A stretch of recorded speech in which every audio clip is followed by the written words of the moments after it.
Okay. 5, 4, 3. Hi, everybody. Dugroz here with Dugroz Reports. Welcome to my Saturday morning live stream. Today is Saturday, August the 30th, 2025. And I'm reporting live from my house. Good to have each and every one of you on board this morning. Mojo wishes a happy college football day. This is week one for most college football teams. Mike Newland says it's a Dugroz Saturday. Wouldn't miss it. Absolutely. Sam K., our friend from the United Kingdom, is here. Tom Graber comes in strong right away with a donation of one Dugroz Reports membership. Celebrate. Thank you, Tom. I really appreciate it. Nuracan's on board. Flying Turtle says, are you Texas or Ohio State, Mr. Roz? I don't know why, but I have a feeling you don't like Ohio State. I would have rooted for Texas in the past when they were part of the Big 12, but now that they've jumped ship, I have no strong preference between the two. I kind of dislike them both a little bit equally. Mike Newland's a Texas fan. Dad on a Mission is here. Good morning. TM Cowling. Jay Mees. Stephen Cohen. Glad to catch a live stream before week one. Go Terps. Got a Maryland fan there. Yuri G is here. Allie's here. Happy Saturday, Allie. Good to see all of you. I got 26 people on board, so go ahead and slap the thumbs up button, and maybe we can get up into the 40s or 50s in no time whatsoever. Today's topic of the day is the path method for points and miles, part 4. This is focusing on cheap and flexible domestic flights. This is a series that I've laid out my goals for how to use my everyday spend in points and miles for the next 2 or 3 years. And we've already talked about Hiltons, boutique hotels, rental cars, and the last regular installment, not counting the summary, will be today. So part 4 continues with flights. But before we get into the theme of the day today, let's go ahead and go to our Dugroz data points. Anything around the world of points and miles that I find compelling or interesting. Some are just from the web, some are from personal experience. Well, no point in delaying any longer. Let's go ahead and dive right on in. The first Dugroz data point worth mentioning is that right now, Wells Fargo has targeted offers, 25 to 50% cash back on entertainment purchases, up to $100 back. Hat tip to Doctor of Credit for this one. By the way, you might notice that most of my data points this morning are in the vertical cell phone orientation. That's because my son, who is a junior in high school, had his first high school football game of the year yesterday. And while watching it, during the down times, I captured a lot of these on my cell phone to use my time wisely. Now, I didn't get targeted with this Wells Fargo cashback on entertainment offer. Oops, I went a little too far there. My apologies. Oh, I think I missed one. I had another one. I was just going to point out that I did get targeted for something else, for CVS purchases. It was like 10% in the first $50, so only $5. But let's go ahead and move on to the next data point here. Condor flights are now bookable with JetBlue points, and you can fly transatlantic business class from 54,000 points. Now, this is interesting because, well, 2 reasons. One, you might remember my adventure with Condor late last year, going into the first half of this year, where I'd booked a flight to Europe on Condor. There was a lawsuit over in Europe they lost, and because of that, they canceled some of their direct routes, including Minneapolis. So I ended up not being able to fly on Condor, which was a bit of a bummer because I had to take more of a roundabout way of getting there. But if it ever does benefit you, you can now book with JetBlue. In the past, you've been able to book with Alaska, which is great. But as we know, there's not many places that transfer to Alaska. In fact, Bilt is the only one that I'm aware of.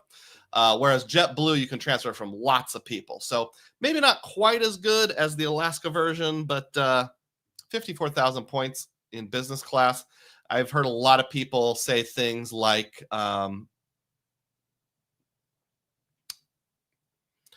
Condor's pretty good. It's not the best, but it's pretty good. So that's kind of what I'm noting here. Juan Garcia is wishing us all good morning and is a fan of the Seminoles. Makes sense, being somewhere in the state of Florida. Rupert Pond tuned in just in time. Good to see you this morning. And Jamie says, I got the 100K sign-up bonus on the Strata Elite, but I found trying to book a trip from Bangkok to San Francisco using Alaska sucks. Oh, sorry to hear that. Catch 631 says, go sports ball, rock chalk, go KU. Cesar is here. Mi hermano. How you doing, mi hermano? Good to see you this morning. Dad says, how'd your son do in the game? He's a reserve, so no playing time of note, but maybe that'll change in the future. The Rewards Master says, glad to be here. Good to see you too. Rex Blind is here. Drops $1.99 in the super chat box. Celebrate. Thank you, Rex. Yay, it's Dugroz time. Cesar reminding everyone to hit the thumbs up button. Kevin Hawthorne's arrived from Lakeland, Florida, as usual. Rewards Master is a fan of War Eagle and gonna have to rack my brain. I'm not sure which team that is. I have a feeling, but if I say it wrong, I'll get in big trouble. Source King is checking in from a horse track in Sweden. Awesome. I remember you saying you're heading over there. It sounds like you've arrived safely, and I'm certainly glad to hear that. Moving on with the Dugroz data points. This has nothing to do with points and miles, but I thought it was interesting nonetheless. You'll often hear me mention Casey's gas station here in the Midwest, and I kind of thought it was like Iowa and surrounding states, but apparently they have expanded as far south as Texas, as far southeast as Florida, with a little corridor going through Alabama. So Ohio, Michigan, Tennessee, Kentucky. Now, this might include locations they're coming to, but if you have heard of my joy of Casey's pizza, those of you in those newer states will be able to enjoy it soon as well. I'm guessing Florida is probably like, they have one location 10 miles north of Pensacola, right along the Alabama border or something like that. But I thought it was noteworthy. Rewards Master clarifies that War Eagles, Auburn Tigers. Okay, that was my guess. I just didn't want to say it wrong. And apparently they won last night. Zezus is here, feeding the algorithm. Rex is a fan of the Rewards Master, just saying. Down in Mission wants the Oklahoma Sooners to go. Let's see, did they do anything? Play Boomer sooner. Yuri says, we have Casey's. They recently bought a lot of pilot stations. Flying Turtle says, does Casey's have gift cards or does it just get mentioned for the pizza? Mostly the pizza. They do sell gift cards, but there's nothing like especially compelling about their gift cards. And it might be dependent on location, but they've changed over the last 5 years, and many of them will only let you pay with cash or debit. I've ran into, so doesn't really help us a lot. Mike says Casey's are in North Texas, not down by us in Austin. I had a friend who originally lived in Iowa, moved to Texas, and I'm guessing the Casey's are up here in kind of the northern panhandle. He lived in Dallas, and at least at that time, the closest Casey's was in Oklahoma, but he wanted it so badly he drove like an hour and a half to Oklahoma just to get a couple of Casey's pizza. Team Cowling points out it's all about the Sun Devils. Forks up, sorry, Doug at ISU. Well, I will be happy to root for your Arizona State Sun Devils when the Cyclones are not playing them. The OU fight song contains 2 lyrics, Boomer and Sooner.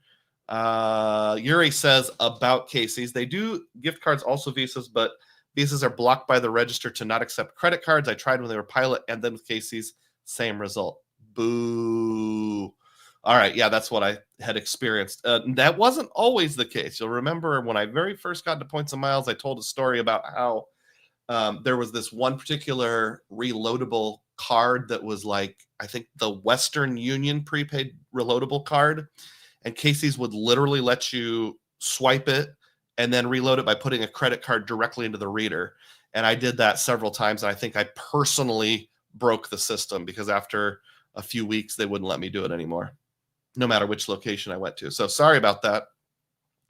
Next Dugroz data point here.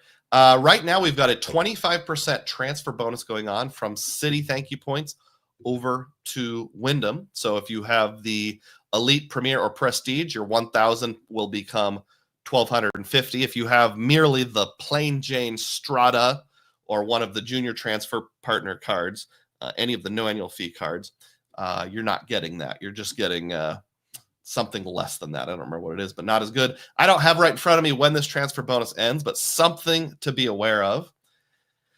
Speaking of Wyndhams, there's a little bit of bad news in the Wyndham department this week, and this is hat tip to Frequent Miler. The last one was also a little niche, a little nerdy, but it looks like there's been a couple of potential negatives when booking Vacasa properties.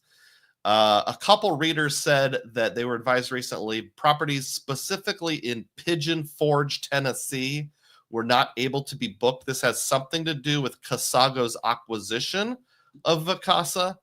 And it appears to just be that area, kind of also around Gatlinburg, Tennessee, for whatever reason. I wonder if maybe Casago is planning to spin off those locations or something. But for whatever reason, people in that part of Tennessee, you cannot book Vacasas there. And then potentially even more disappointing is they have limited it to 6 months in advance. I did go out to the terms and conditions and verified this one personally. So unfortunately, you can now only book your Vacasas using Wyndham points a maximum of 6 months in advance.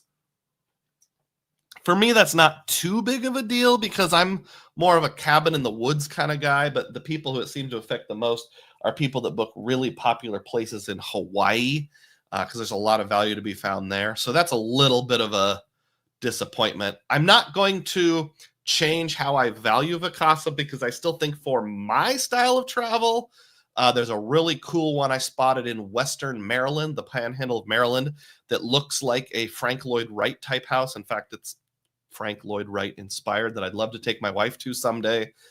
There's several cabins in central and northern Wisconsin that have appealed to me. I've used 2 of them in the past. So I think that style will probably continue around Mount Rushmore, that kind of stuff. But it's still a little bit of a bummer. But I'll still value my Vacasas at a minimum of 1.25 cents per point. And if we go back to the prior data point, that means you got 1.25 times 1.25, which is, math, please. That comes out to 1.5625 cents per point. So not terrible if you're wanting to use your thank you points in that manner. Certainly it's better than cashing out and paying cash for the same thing. Some interesting news that I don't know that really affects any of us, but interesting. And I don't remember if I mentioned this last week or not. Capital One has relaunched the Saver One, but basically it's the exact same as the current Saver card, just the word one added at the end. And they charge a $39 annual fee, and it's for people with terrible credit. Basically, you don't get a sign-up bonus. Fair credit means bad credit. So if for some reason you have bad credit, or I shouldn't say terrible, it could also be someone who's like new to the country and just doesn't have established credit. Basically, they're willing to take a risk on you for $39 a year. Mike, what I wonder is if after your credit gets better, would you be able to product change? Probably not. You'd probably be siloed into that $39 annual fee forever. So stay away from that one if you can help it. I see we've got 45 people on board. Thank you. Keep on smashing that thumbs up button. We'll get to how to support the channel in just a little bit this live stream here. We already talked about that. Yuri says, Weigel sometimes will sell you Visa gift cards or credit card. Depends on the cashier. All right. I don't know where Weigels are located. Is that East Central Atlantic area? Dad on a mission says, I'm in the Phoenix area. I'm going to the Arizona State TCU game this year. Very cool. TM Cowling says, nice. I'm going to get over there for a game. Not sure which one. I'll probably minimize the college football talk from here out. I love college football, but I realize for some people, they're like, go sports. So I want to appeal to everyone. Yuri just booked a Vacasa in Belize for 8 nights. I know they have locations in, of course, the U.S., Mexico, Canada, and Belize. And I've always wanted to try one. After you go, Yuri, let us know how that went. He also says, I called and they told me the property is not available with points. Then I hung up and called again and it was available with points. Yep, always good to try again. TM Cali says they had a brief update on this. Must be the Vacasa thing on the FM podcast yesterday. Yep, I saw it on their website. And I know other than me, they've been the source that's talked about it the most. I guess maybe the 2 of us are kind of the big champions of Vacasa. Dad on a mission says, I've been to Western Maryland. Lots of great Civil War sites and a cool train trip you can take. I knew about Civil War sites. I didn't know about the train trip. So let me know if you have a specific suggestion. Johnny Jimenez is here. Good to see you, Johnny. Next data point. Oop, I already mentioned Condor Flight. Somehow I got that one in there twice by mistake. Tango has sent me money. What is Tango? Well, it's swag bucks, basically. I don't know why it's called that. And I'm bringing this up just to update something I said on a previous episode. So I opened a Chime checking account through swag bucks, had to send them like 7 messages to get my swag bucks. And then when I went to cash out for PayPal credit, which they only do in increments of $100, it took a long time. And I was just wondering how long it would take. Turns out it takes about 4 to 5 business days. So if you ever need to cash out via PayPal through Swagbucks, it'll say Tango and allow about 4 or 5 business days, if you're wondering how long that takes. Here he says, Weigel's is only in the Knoxville area and they have no fee ATMs. Good to know. Is that Knoxville, Tennessee? I'm assuming it's not Knoxville, Iowa. Data mission references the Western Maryland Science Railroad in Cumberland. Interesting. Okay. I'm going to screenshot that one here because I always like to learn about that kind of stuff. If my wife and I will be celebrating our anniversary, and it's kind of a big one. It's the 25th next year, so maybe we'll head that general direction. Ryan's here. Flying Ryan says, I got you big-and-ized in the living room. Great. I'm happy to be big-and-ized on the TV screen. Yuri says, Swagbucks is best to cash out for Visa gift cards. I thought about it and decided just to pay the extra 30 cents or whatever it was and go with PayPal. Yes, Knoxville, Tennessee. Super. All right. This is really cool. This is just a personal thing. You'll remember I had mentioned on 2 different occasions that when my family was in Wales back in June or July for our family vacation, we went up a place called Mountain, I don't remember what it's called, in the town of Lalando. And I parked in like a gravel parking lot, and I thought I was paying, but I didn't select the correct tariff. Well, it is always a good idea to ask forgiveness when you screw up, and I did. I sent them an email that said something like, I'm a stupid American. I couldn't figure out how to use the machine. I got 2 receipts. I didn't realize until later they said void. I didn't know how to select the tariff, which meant like basically how long you want to be there, but some lingo that I wasn't familiar with. And after I wrote them begging for forgiveness, they wrote back and said this. We are writing in relation to your parking charge on July 1st, 2025 at the Lalando Ski Center Overflow Lando Car Park. We would like to confirm that this charge has now been canceled and there is no outstanding payment due. Yours faithfully, Parking Eye Team. How about that? Celebrate, celebrate. I got out of an 80-pound fine just by asking. So there we go. If you ever run into a weird charge on your credit card, just ask. Actually, it wasn't on my credit card, but Enterprise passed my information on to them. Now, Enterprise still charged me 25 pounds just to process the information, which basically meant send them my email. And I asked if that could be waived, and they said, no. So Parking Eye, very friendly. Enterprise, jerks. Dad meant the scenic railroad, not the science railroad. Well, I've wondered what a science railroad is. Like, is there a guy doing lab experiments on board? Flying Turtle says, I've had a lot of luck buying gift cards at Ruler Foods and off-brand baby rural Kroger. Ooh, what part of the country is that in? That would be awesome. Next, Dugroz data point. Oh, yep, this is just to remind me that there is a new feature on one of my favorite websites, which is Rich with Points. There's a content creator named Rich, and his website is Rich with Points. And I just want to brag him up a little bit here. So if you go to the more icon, the very last one, it says whiteboard. Welcome to the whiteboard. And then you can do a snap to grid, which I've already got on, and you can add your own cards there. And there we go. We've got my credit cards, and I can drag them around and make them look however I want. And it's just like, you know, a great way to showcase your cards. I think he'd be adding a few more features in the future. So if you're just looking for like, you know, a way to display your cards, it looks like there's also a status tier background here. And I can, you know, type in Sapphire. So let's say the Chase Sapphire Preferred. I want to put it in the S tier maybe, which not that I would, but there. That's not ideal for size. There we go. You can do that. So if you just want to play around with the whiteboard feature on Rich with Points, you now have that option. Next data point. You'll remember that I was planning to zero out my altitude reserve by finding out a way to creatively use points. Proud to say I used almost all of my points. I think I mentioned that last week or the week before. But I did actually use real-time rewards in a way that got me down to a point where I don't need anything else. So you can see here, we've got the real-time rewards, $345 and change. The actual purchase, $345 and change. And then if we go to the next screen, there it is right there. Oop, nope, wrong tab.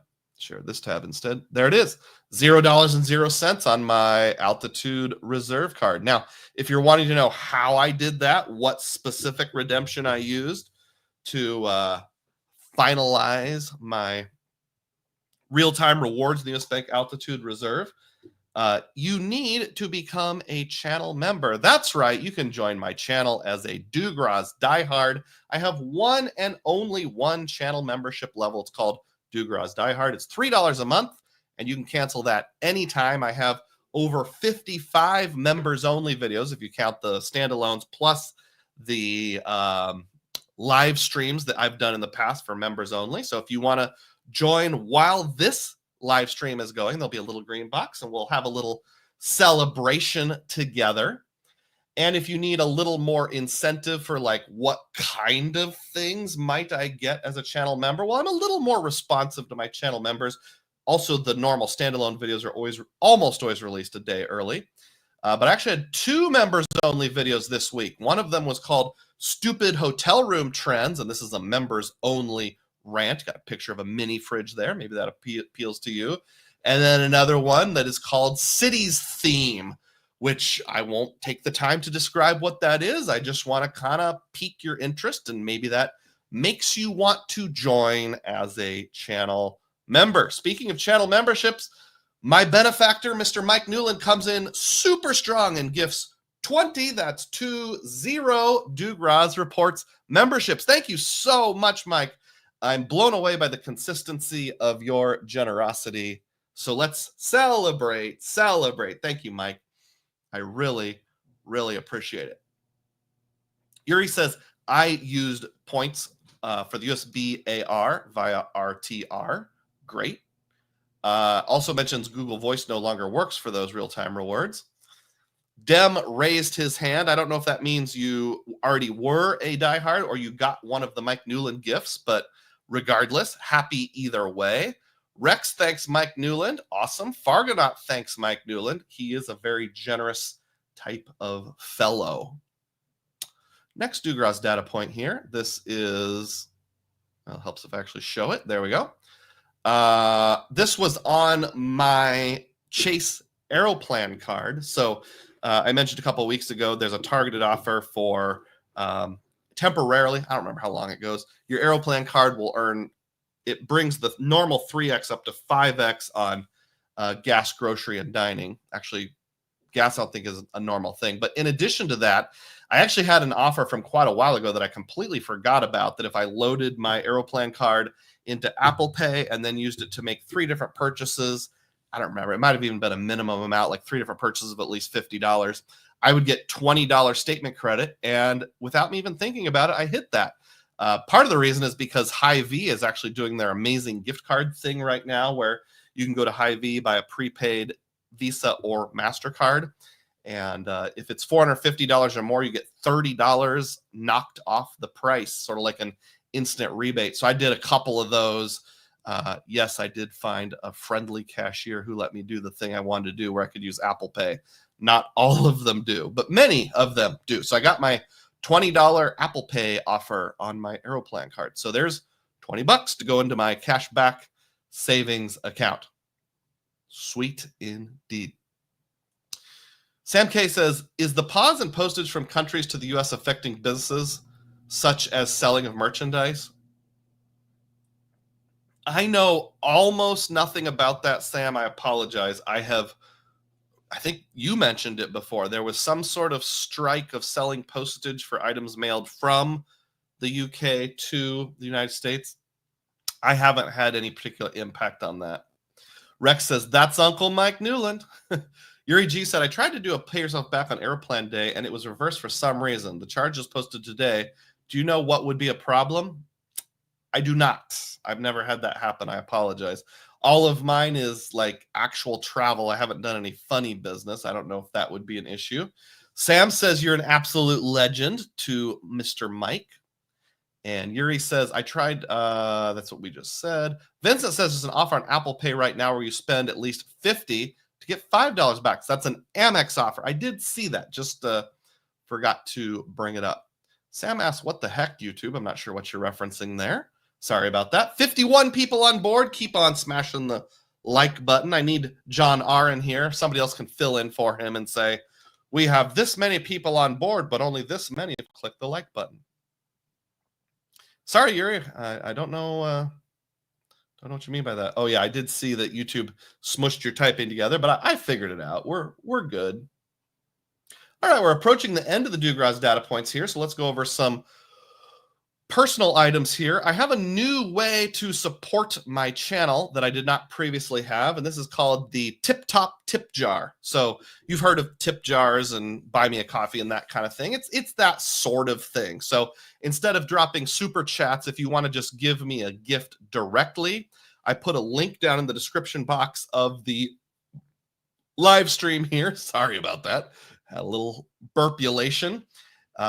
And you can use that link to basically just straight up give me money.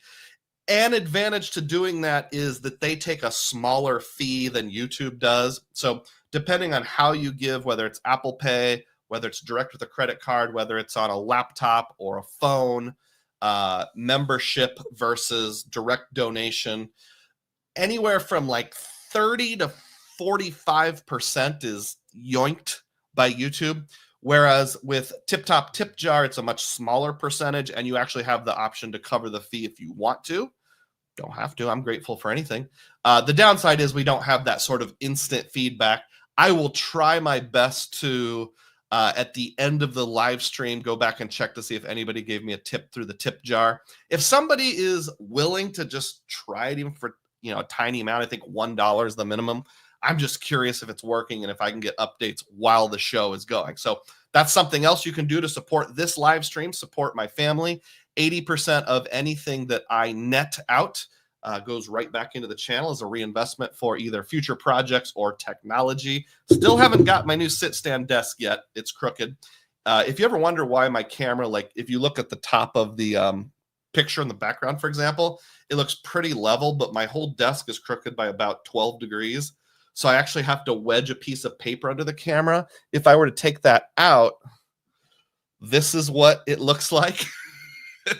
And that's because my entire desk is off by about 10 to 15 degrees. So I will now put the piece of paper back so that we don't have that issue. But if you ever wonder why my background's a little wonky in the levelness department, that's why. So 80% of anything you donate that I net out goes back into the channel. 20% goes to my family budget because let's face it, this is kind of like a part-time job. So my family deserves to reap some of the rewards. Sam says, you need a 1080p webcam. It's only allowing me to watch in 720p. I actually do have a 1080p webcam. That's a function of StreamYard, not a function of the webcam, because right now I pay for the free version of StreamYard. You can see up in the corner there, it says StreamYard right up there. And they won't let me take away that logo. One of these days, I'm going to get the paid version of StreamYard, and then I will be able to upgrade to a higher P. It's just not been a huge priority. MR says, I sent something to the tip jar. Refresh. All right, well, let's take a quick look here. Oh, I don't even have to refresh. It just does it. Let me share this tab, and we can all see what that looks like together.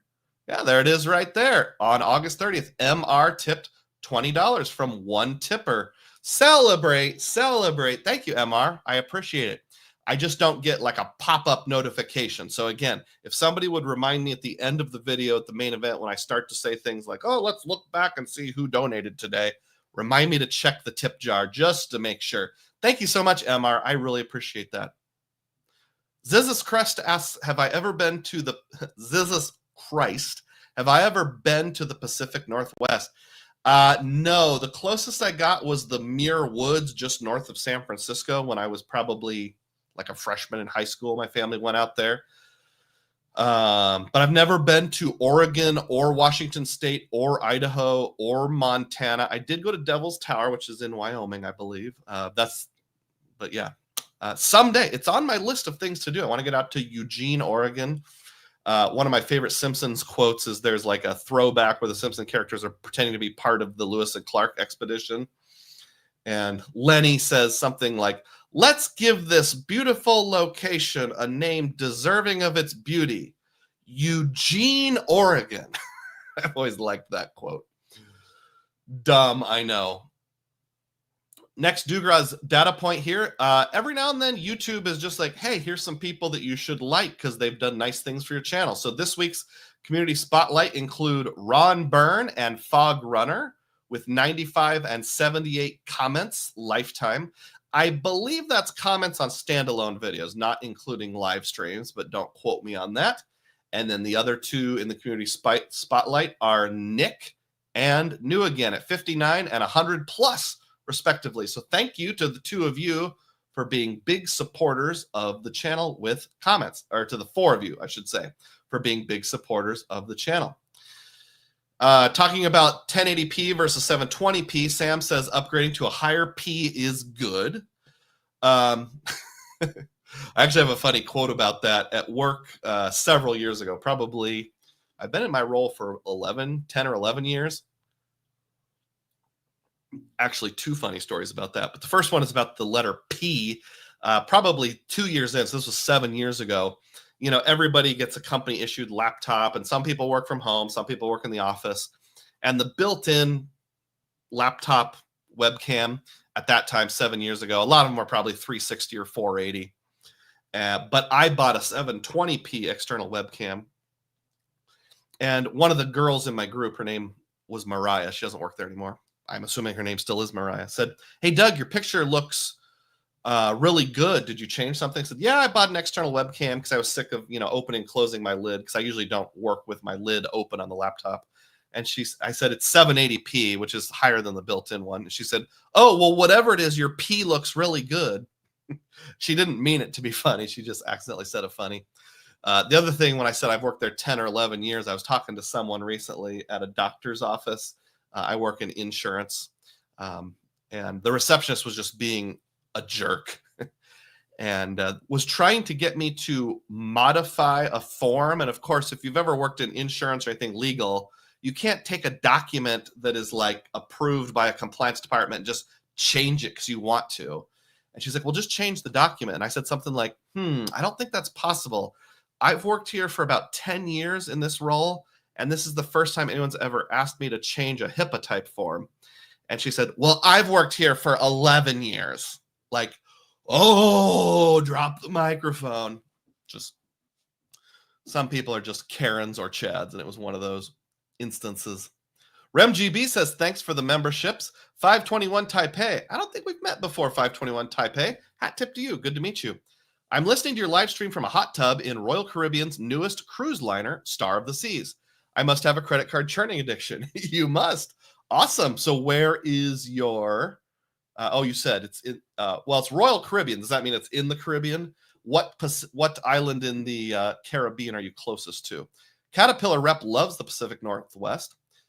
Ziza says, "Could you talk a bit about what the lure of Wyndham points are? I know you talk about them a lot. I've never stayed at Wyndham property. I'm sure there's a lot in the Pacific Northwest." I'll give you a very, very brief summary. Then you can do your own research. I don't use Wyndham points for Wyndhams mostly. I use them either for cottages.com, which are cottage-style vacation rentals in the United Kingdom, or for Wyndham properties. And I said that wrong. For Vacasa properties. Vacasas are also vacation rentals, but in the United States. So Vacasa is to United States as Cottages is to United Kingdom. So go back and just look through my catalog of videos. I've got 2 or 3 really specific ones about booking Vacasas and cottages. That's the appeal. It's also just a style of lodging that appears to me. Mr. Roz likes to head out into the woods and do some fishing and hiking and look at waterfalls. Just brings out the inner mountain man in me. Well, folks, we are ready now to transition over to the theme of the day. Theme of the day. So let's go ahead and do that now. Today's theme of the day is the path method part 4. This is about flights. I got to share my screen here, so bear with me as I transition just a little bit. Excuse me, got a cough coming on. First cough of the day.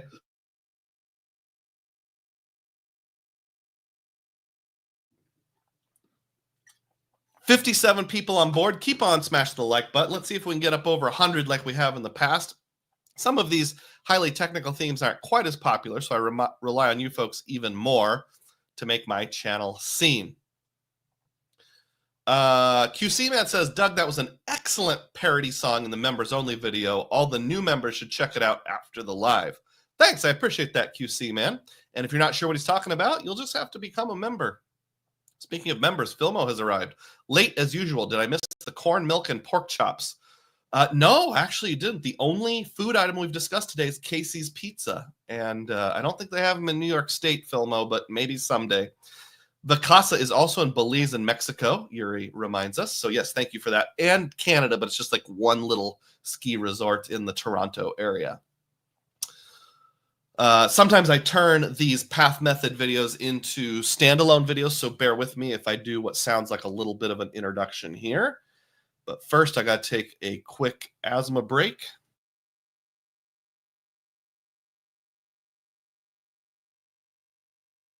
Not a break, just a hit on the old inhaler. Oh, I'm so sorry, folks. All of a sudden, my allergies and asthma, sleep apnea, they all converged into one massive hork fest.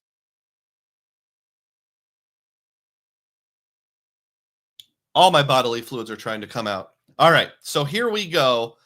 And a 1, and a 2, and a 3. The path method, this is part 4 for everyday spend in points and miles. Let's go ahead and get into it here. So as we all know, you need to stay on the path, and we've got an 8-bit video game referenced here. If you can tell me which 8-bit video game is, I'll give you 250 Dugroz points.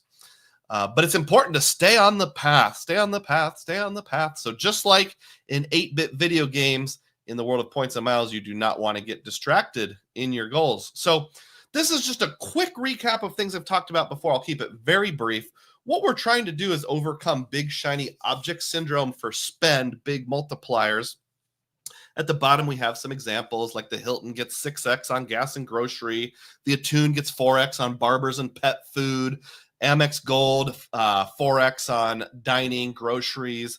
But are those things that you actually will use? For example, if you only buy $30 worth of pet food a year, is it worth getting the Attune just to get 4x on pet stores? Maybe it is, maybe it's not. I'd say in that example, probably not. Whereas if you are buying lunch for everyone in the office, like Chad from Chad's Money Minutes used to do, an Amex Gold probably fits. What we want to do is that second bullet point. We want the, or what we want to avoid, rather, is that second bullet point, the card driving the goal rather than the goal driving the card. So this is a series I've made, Path as an acrostic, for how you figure that out. So here is the solution, the path method itself. We have P, pick your travel goals. Choose what you're going to do before you start thinking about the cards to get. A, assess your ecosystem options, or just different ways of earning the points, how you're going to use those points, what ecosystem or what third-party platform is best. T, you're going to tailor your point earnings to your spend.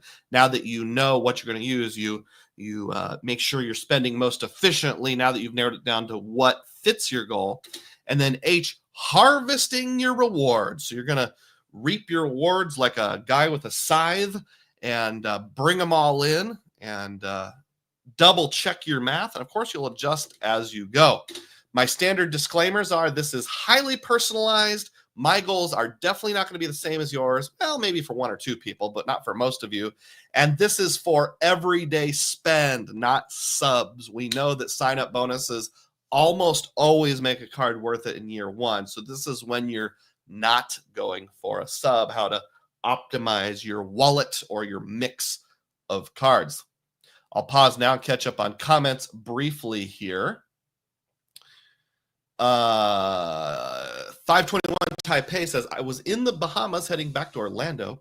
Is the Amex Platinum worth grabbing the bonus before the price hike? The card is horrible for me. I just want the MR points. Well, I'm not going to comment on whether it's something you should do before or after the bonus. Before or after the upcoming price hike. First of all, it hasn't even been announced yet. And usually Amex gives rumors of some pretty advanced notice. So I think you can wait a couple more days.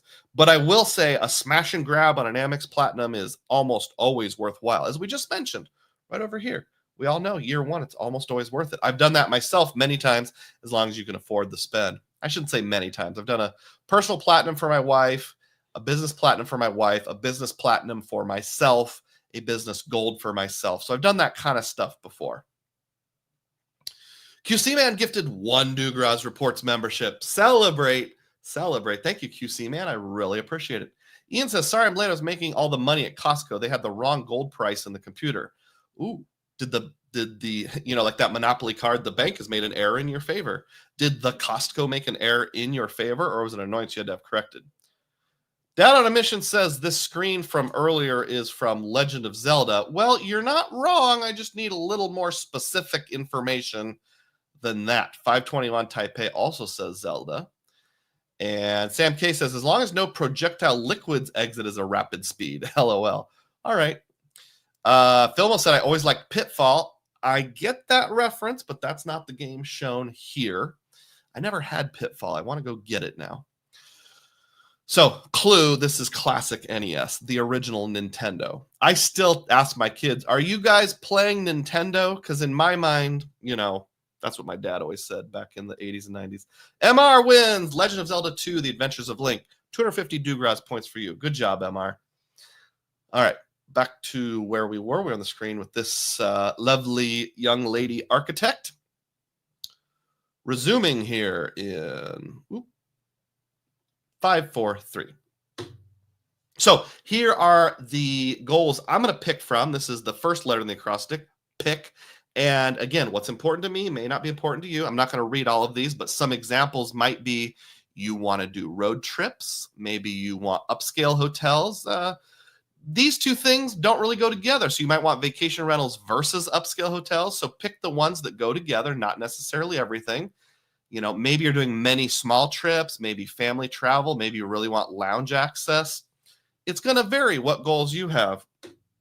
All I can do is tell you what my goals are. This is for the remainder of 2025, all of 2026, and depending on how it goes, I might go beyond that. A little bit of context is I have twin boys, and they are currently juniors in high school. Boy, the amount of sports, activities, music is just ramping up something terrible. So I think the next couple years, a lot of international travel is not in our crystal ball because it's hard to get away for, more than about a week at a time. And that's even kind of the maximum. So we're probably going to be doing a lot of domestic travel when we travel. With that in mind, goal number 1 is Hilton's. I really like Hilton, so I want to stay at them when I'm staying at a big normal hotel chain. Number 2 is non-chain lodging. When I'm not staying at Hilton, I like things like the Casa Cabin, cottages, Airbnb, tiny houses, just some random hotel that's not part of a chain, like the Big Mountain Lodge in Billings, Montana. I don't know if that's an actual place, but something like that that's built into the side of a mountain or something like that. Number 3 is rental cars, because I go to a lot of places that aren't right next to an airport, and you can't use Uber, Lyft, or trains. For example, going to Seneca Rocks in West Virginia, 2 hours from the nearest airport, got to have a rental car. And then number 4 is flexible domestic flights. When I use the word flexible, I don't necessarily mean the ticket class is flexible, although I'll touch on that just a little bit later. What I mean is I have to be flexible enough to go where I want to go when I want to go. So it's not necessarily going to be loyalty to one specific airline. And today, that is exactly what we're focusing on. Topic number 4 there, those flexible, domestic, hopefully cheap flights. Another drink of water and snort here.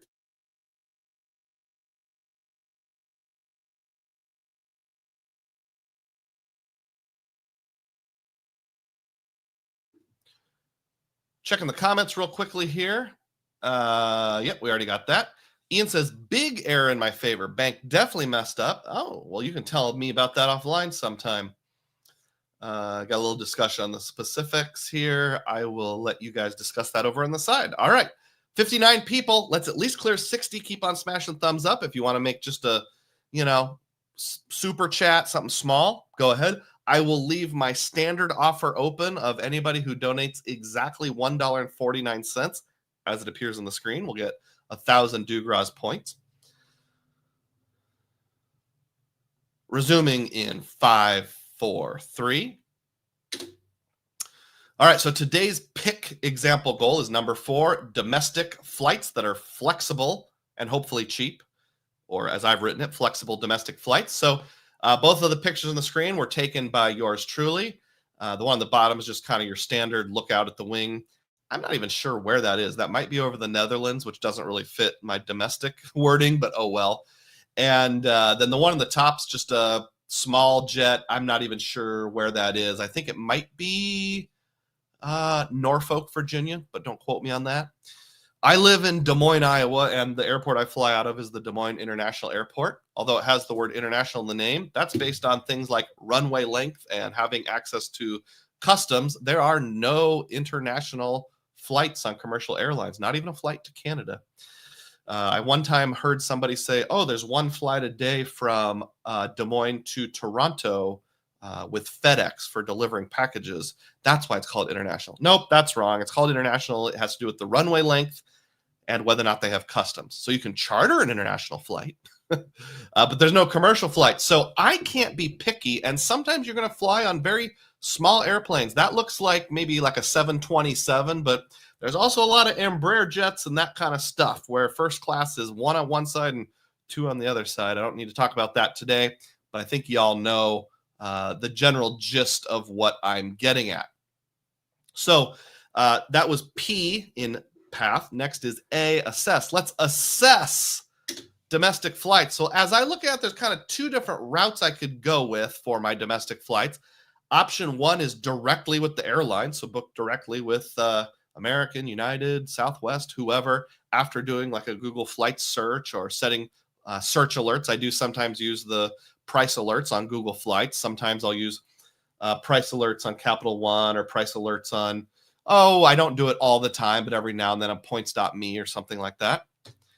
And then the other option is through credit card portals like Chase, Citi, Capital One, et cetera, et cetera, et cetera, and we kind of need to know, does it matter which one of these options you do?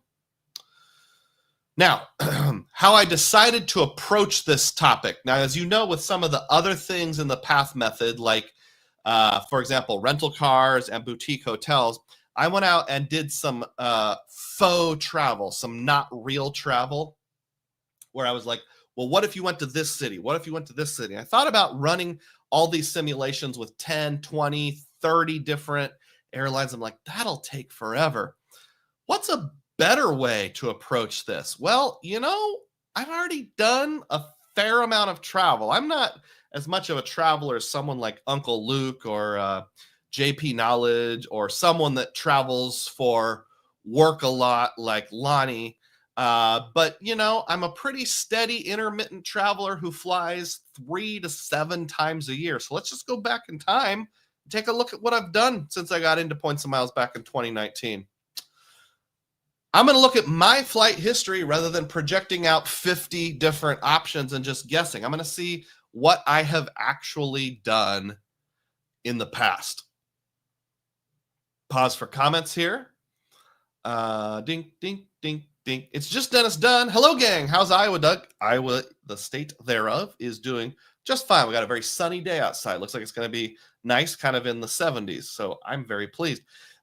Keep on smashing thumbs up. Drop those little tiny super chats and super stickers. Looking for $1.49. That helps drive people inwards here. Moving along. Move along. Move along. Another snort time here.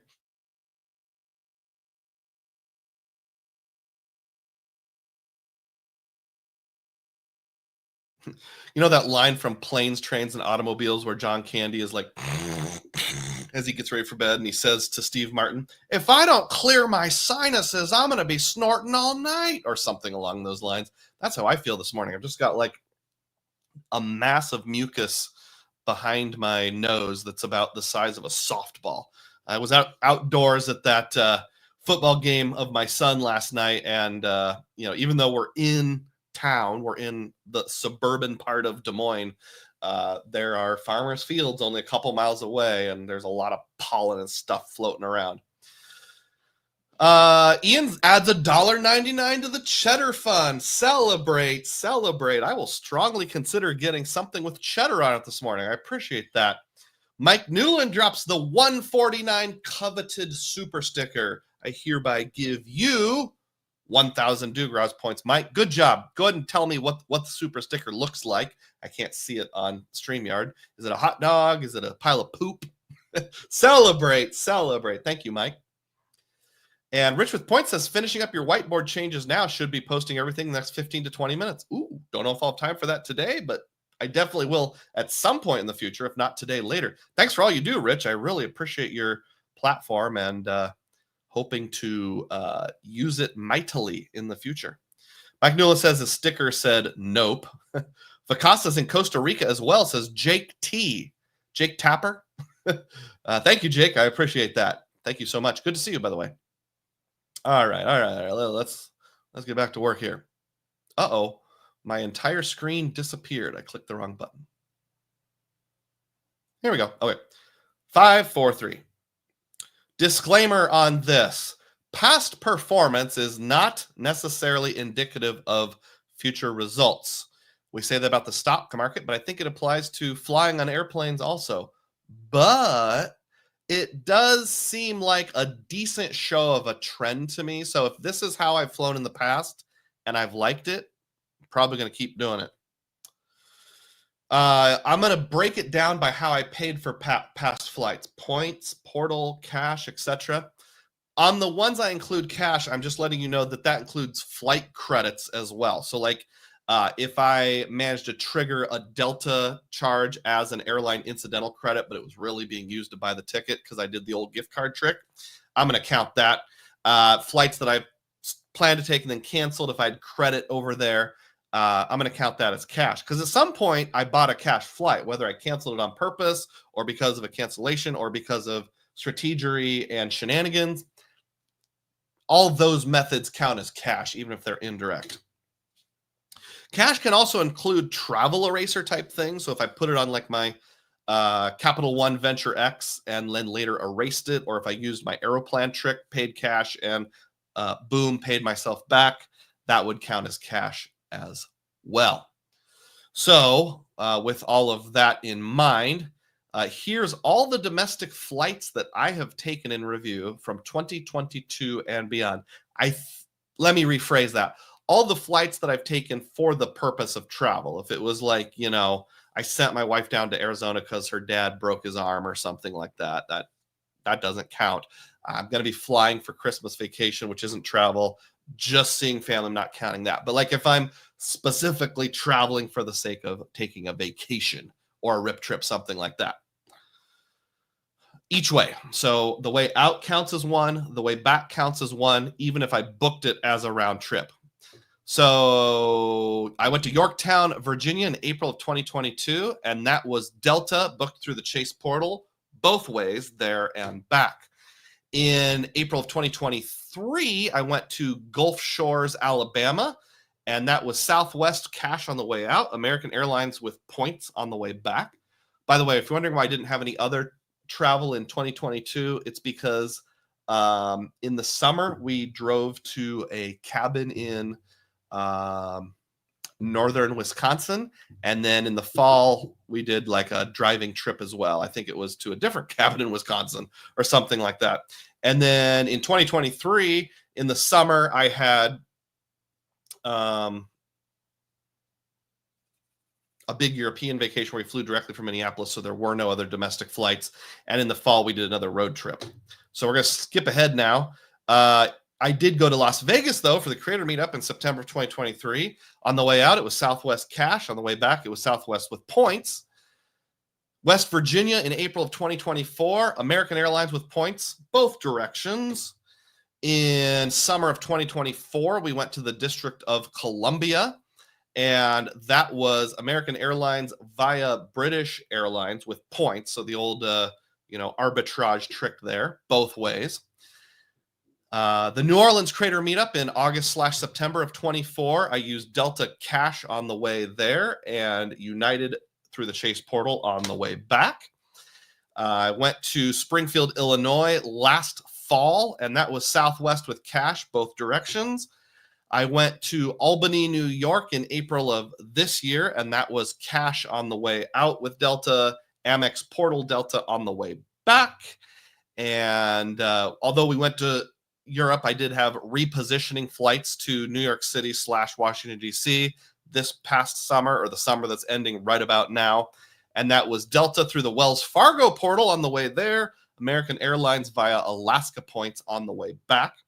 And I am counting a planned trip that I've not yet taken. Yes, that is the Crater meetup in San Juan, Puerto Rico. Going to go hang out with Cesar and a lot of other buds this November. And I have that booked now. So as long as I don't get sick a bunch and have to use all my PTO at work, I will be there.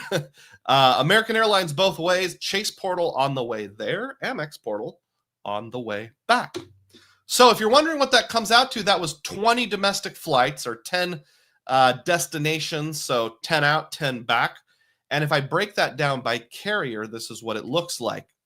American Airlines was 8 of those trips, which was 40% of the time. Delta was next, 6 of those trips, 30% of the time. Southwest was 5 of them, which is 1/4 of the time. And then United came in with a measly 1 flight, which was 5% of the time. An interesting observation is when Citi first added American Airlines as a transfer partner, I said, just kind of spitballing, even though I don't have loyalty to one particular airline, American's probably the one I use the most, probably around 45% of the time. And turns out I was exactly right before I even ran the numbers. If we want to break that down further by booking type, we see that in the past, I used the credit card portal 7 of those times, which is 35%. I used cash 30% of the time, or 6 of those trips. And I used points 7 of those times, which is 35%. Interestingly, that's almost exactly a third. If you're wondering, points of the own airline, like using American for American, using Southwest for Southwest, was 4 of those times, and using some other airline's points to book them through arbitrage or being part of the same alliance was 3 of those times. So not only do we have it split up a third, even within points, it's almost an even breakdown of own points, other points. So I think we can draw some conclusions from that, don't you? I mean, it's pretty self-explanatory. At the bottom, you'll see there, Des Moines, Iowa, that's my home airport. And it's kind of obvious that living in a non-hub regional airport has some implications. We can reasonably conclude that I'm all over the place. In other words, I'm definitely a free agent. I'm not captive to any one airline. And then in addition to that, there's really no point in me committing to one program because I'm using cash about a third of the time. I'm using a portal about a third of the time. And I'm using points about a third of the time. I'm using at most American, which is 40% of the time, but with plenty of Delta and Southwest sprinkled in there. So there's really no point in me committing. Now, I know some people, if you live in Atlanta right next to a Delta hub, yeah, that makes sense. Commit to Delta. I have a friend who lives in the Des Moines area and her family's all in Atlanta, and she flies the direct Delta flight from Des Moines to Atlanta 7, 8, 9, 12 times a year. So for her, being committed to Delta makes sense. For me, it doesn't make any sense whatsoever to be anything but a free agent. All right, I'll pause there for a moment and catch up on comments. Let's see where we were. Yep, I knew about that. Dad on a Mission says, lots of farmer fields in Iowa. My wife is from Des Moines, and yes, her high school was in the middle of a cornfield.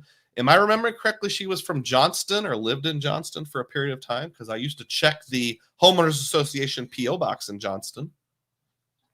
Not the house I live in now, previous place of residence. Ian M. says, lots of really good homemade Iowa cheddar, some of the most underrated cheddar cheese in the world. If you have a specific suggestion, let me know offline. Mike Newland said, can I be an employee on my Boo Business Plus card? Also, I have an offer to add a card. Can you list yourself as an employee?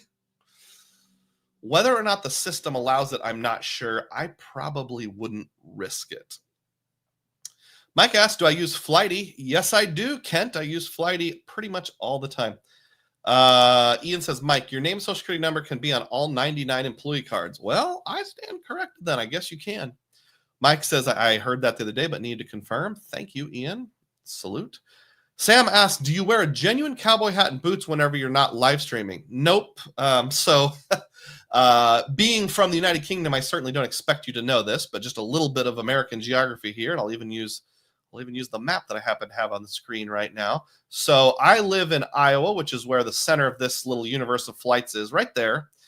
The cowboy section of the country is like here, a little west of us. So like kind of starting Nebraska down into Kansas, Texas, Nevada, Utah, Arizona, New Mexico, Wyoming, parts of Idaho, parts of Montana, maybe the Dakotas. So I'm adjacent to cowboy land, but I'm not actually in cowboy land. Now, having said that, I've always found it a little odd. There are some urban cowboys here and there. Like you see those people who, live in Des Moines and they work at a tire factory, but they wear cowboy boots and a cowboy hat all the time.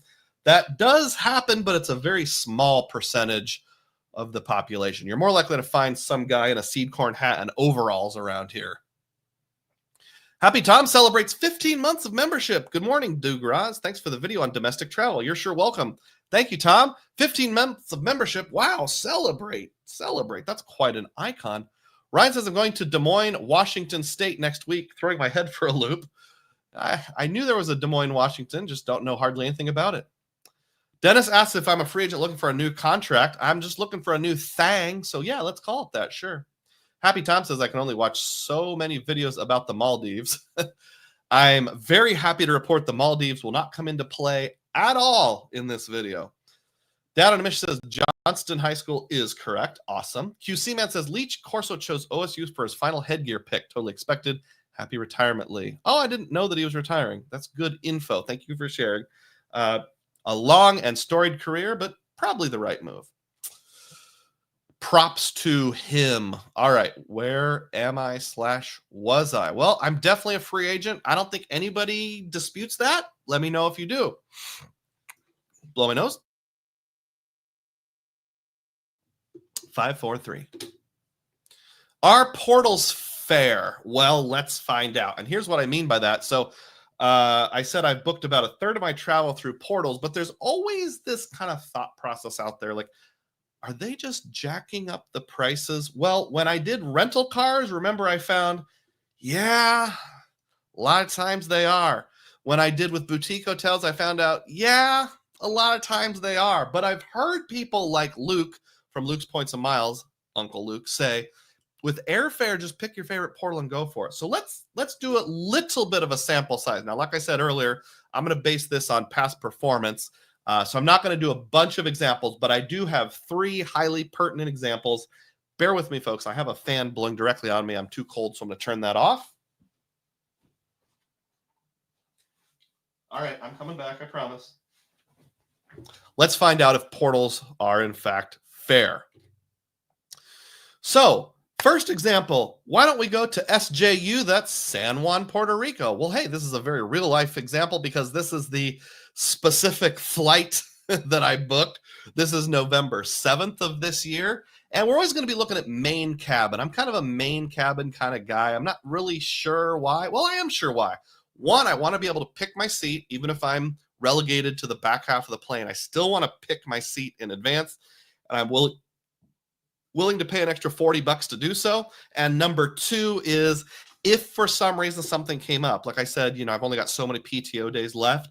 Let's say hypothetically, and I hope this is not the case, but if I had sick kids, if I got sick and ran out of PTO and couldn't go and had to cancel on short notice, I know I don't get a refund, but at least I can then rebook later, which I actually did that. I had a flight booked that I didn't use in the Amex portal and had to be on American, but that's actually how I booked my return flight from San Diego.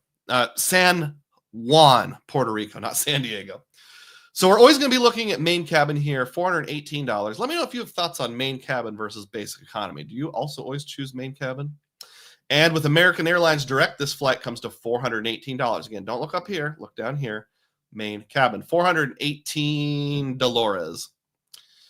And then we have Chase. This is the Chase portal, $417.50. That rounds to $418. Well, that sounds pretty similar. So that's Chase's portal. Here's Capital One's portal. Look right there. We've got $418 main cabin. They didn't even offer basic economy. Here's Wells Fargo's $418. This is main cabin right there. It says down the corner, $418 with Wells Fargo. And here's Citi, again, $418. So let's just review here. We have $418 across the board to get from Des Moines to San Juan. Keep saying it wrong. Sorry, Cesar. Getting from Des Moines to San Juan, Puerto Rico on this specific flight, November 7th. And if we remember to add in the American Airlines Direct price, also $418. So in our first example, yes, it is very fair.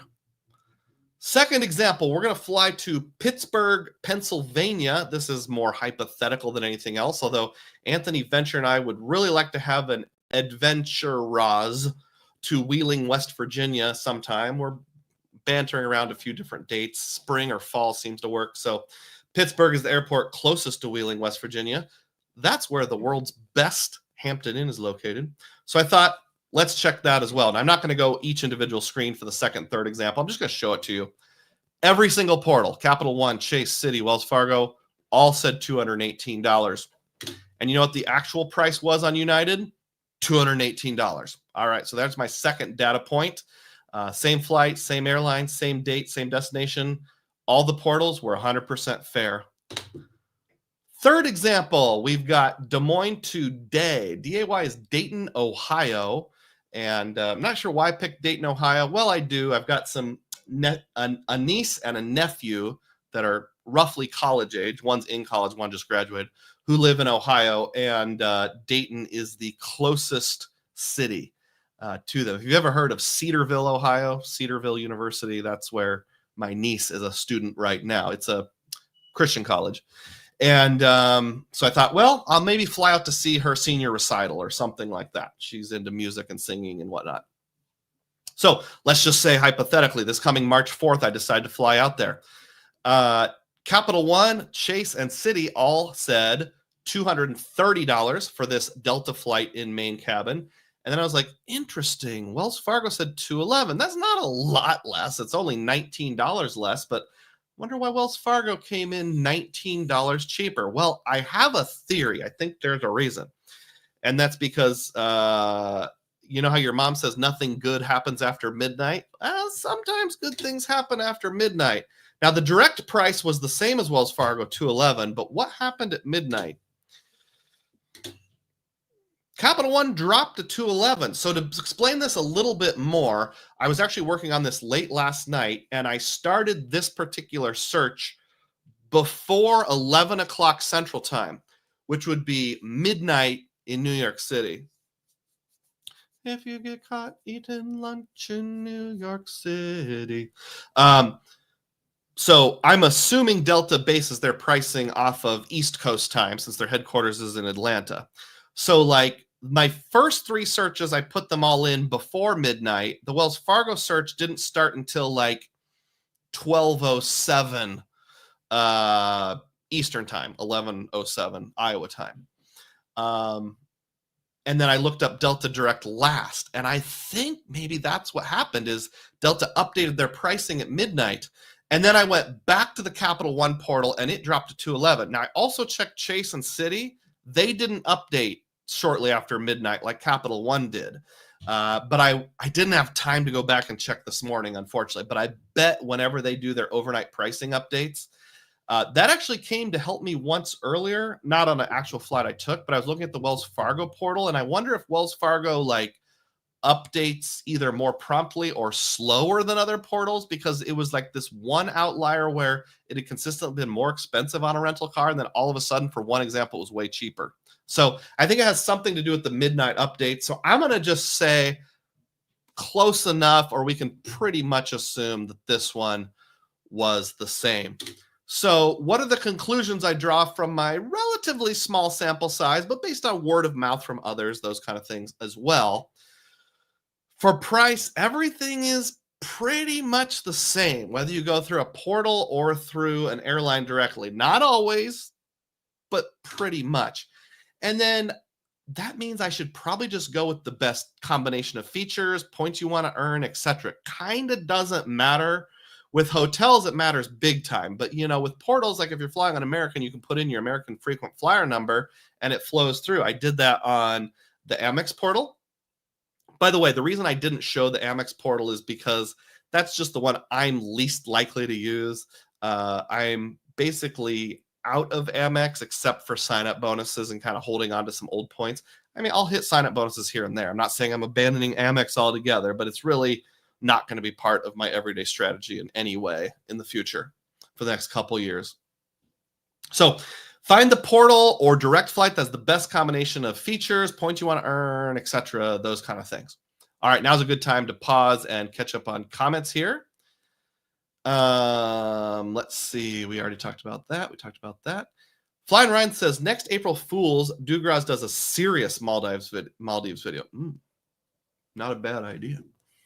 Ian says the Milton Creamery in Iowa is the best place to get cheddar. The Rewards Master says this. The problem with free agency is the points earned from flying on cash and portal fares. Delta and Southwest are half to 1/3 as valuable as AA or Alaska, and United is in between. Let me see if I can follow your logic here. Is the points earned flying on cash and portal fares? Okay.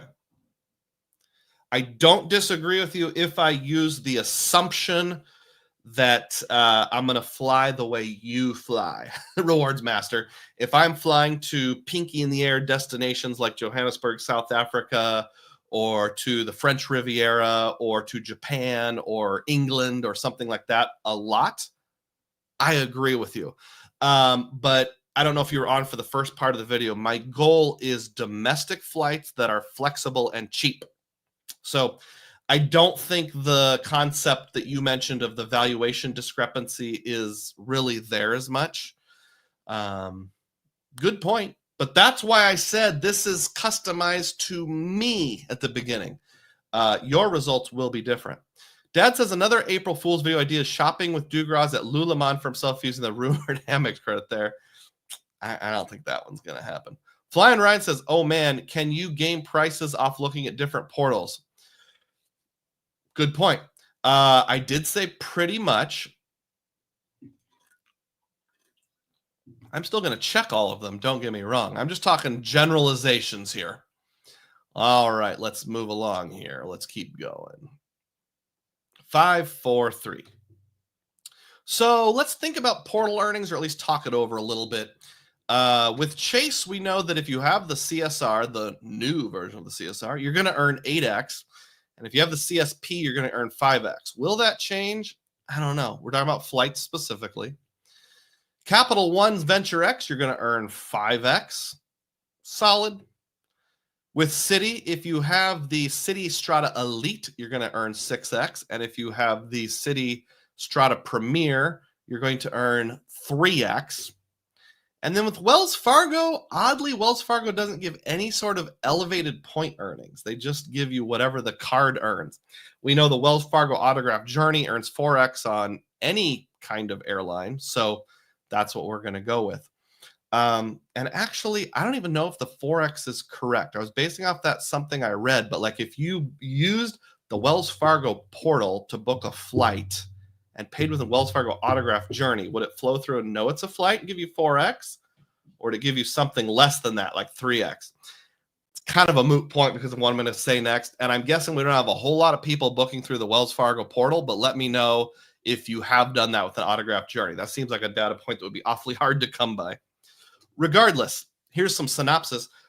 Wells doesn't seem all that compelling, plus it's on an island. And what I mean by that is Wells doesn't really fit into my daily spend based on what I found out from my other 3 goals that I've had the path method. I know you can use Wells Fargo for choice 1 to 2. That's about the only one that would have any kind of daily use. I don't know that I want to add a whole nother ecosystem into my daily spend. I'm trying to get it narrowed down to just Citi, Chase, Cap One. That's what I mean by it's on an island / cashback. The Citi Strata Elite is probably not a keeper for me. I actually don't have plans to get it right now, but if I do get it someday in the future, it's going to be an earn and burn type situation. I'm probably not going to keep it for city nights and trying to earn 6x in New York City on weekend evenings. So I think I'd probably have to rule the CSE out. The Citi Strata Premier is a keeper because it's your cheapest way to unlock transfers to American and some other transfer partners, full transfer partners with Citi. But while it's a keeper, it isn't that compelling either at 3x. 3x is kind of, it's okay. It's not terrible. It's not great. I just haven't seen a lot about Citi's portal that excites me all that much. Maybe now and then they're the best. I don't know. If I have the Citi Strata Elite anyway, I can definitely use it, but I'm not necessarily going to lean into it as a part of my strategy.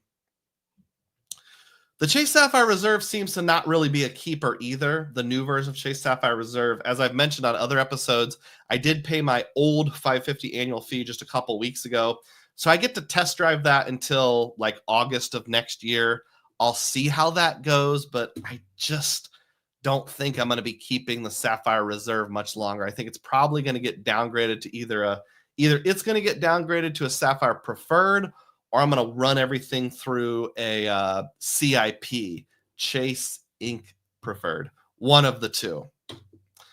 Therefore, this contest is really down to the Chase Sapphire Preferred versus the Capital One Venture X in terms of which one I will be using to make my flight bookings most of the time. And as Ryan pointed out, doesn't mean I can't use the Wells Fargo or Citi portal or the Amex portal. Just means, what is my goal? What am I going toward? What path am I taking here?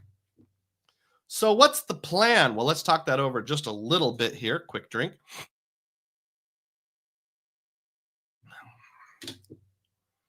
How you book matters only a little bit in terms of portal versus direct and which specific portal. Chase would make sense if I could earn lots of points, but this is about everyday spend. So I'm not talking about earning Chase sign-up bonuses. And within everyday spend, Chase actually, unless you're going to do shenanigans and buy gift cards at Staples, they're not great. They're 1.5x on the Freedom Unlimited versus 2x on like a Double Cash or a Wells Fargo Signify or something like that is really a big miss in my book. I also have no confidence whatsoever that the 1.25 in the Sapphire Preferred portal is going to hold up a lot longer. We know they're doing points boosts on the Sapphire Reserve and eliminating the 1.5 in time. We know that on the Sapphire Preferred, they're starting to do points boosts. I spotted one on my wife's new Sapphire Preferred. I bet, it's going to be the exact same thing. When we get to in fact, have they already done away with 1.25 for new card members? I don't remember if they have or haven't. But even as a grandfathered member, by the time we get to October of 27 or whenever that is, I bet from that point on, there's no more 1.25. That's just my guess. Anybody able to confirm if you got your Chase Sapphire Preferred after whatever that date was, July something, can you still get access to the 1.25? New Again says, facts. Wells Fargo's overrated unless you're pure cash back. Hi, Dugroz and all. Thanks, New Again. I assume that's supposed to be FACTS, not you're sending a fax through the fax machine. Tell you what, working in the world of insurance, we still use faxes a lot. New Again says, I've been in the process of paring down Amex Citi. Citi's going to take a while. Need to scoop up some Chase subs first once under 524 in December. All I can say is good luck. The paring down, I'm a big fan of that. That's what I'm working on in part with this project. It certainly takes a while. And how Chase is going to go with new sign-up bonuses, He also says, I want to see what crazy things Citi does between now and mid to late 2026. Are they going to do anything? They're going to do something stupid at some point. It's just a matter of what it will be. Happy Tom says 1.25 in the portal may not be there, but some YouTuber taught me how to get 1.625. Hold that thought. I'm going to come back to that in a little while, Happy Tom. Thank you. All right, continuing on here. 5, 4, 3. So do I move from City to Chase, not counting cashback or Wyndham earnings? So you'll know in my prior episodes, I did a simulated $57,000 budget, which is actually very similar to like my legitimate family budget. And what I said is for the everything else categories, I should be earning on City. That way I would have the option of either moving that to American Airlines or like Choice Hotels or Preferred Hotels, something like that. Or I could just take it as cash because I would always have like a double cash, custom cash, something along those lines. So my question here is, as I get into the final step of my path method, should I transition that spend that was keyed for City over to Chase? There's only one way to find out, and that's to do the math. So here was the part of my budget that was dedicated to City, not cashback or Wyndham. I spend about $10,000 a year at Walmart, and since that doesn't code as grocery or really anything, you always just use your best everything else card. I know there's things you can do, like use the Aeroplan card in person, but we do most of it online. We do 95% of that $10,000 online with curbside pickup or delivery. So that wouldn't even work on like the Wells Fargo Choice Hotels card. That wouldn't work on the Aeroplan card. So trust me, I just have to settle for everywhere else 2x. That's 20,000 City points. Actual grocery stores like Fairway, Hy-Vee, that kind of stuff. Albertsons, although we don't have any in our area. I'd use my City Strata Premier, get 3x. That's 9,000 City points. And then just everything else, stuff you can't pay for any other way. Dental appointments, medical bills, buying something from a random guy on the street who sells bicycles and you just use your 2x card. Everything else, 50,000 City points. So that totals out to 79,000 City points, which becomes $790 if you instead cash it out. But what if instead of that, I decided to do Chase?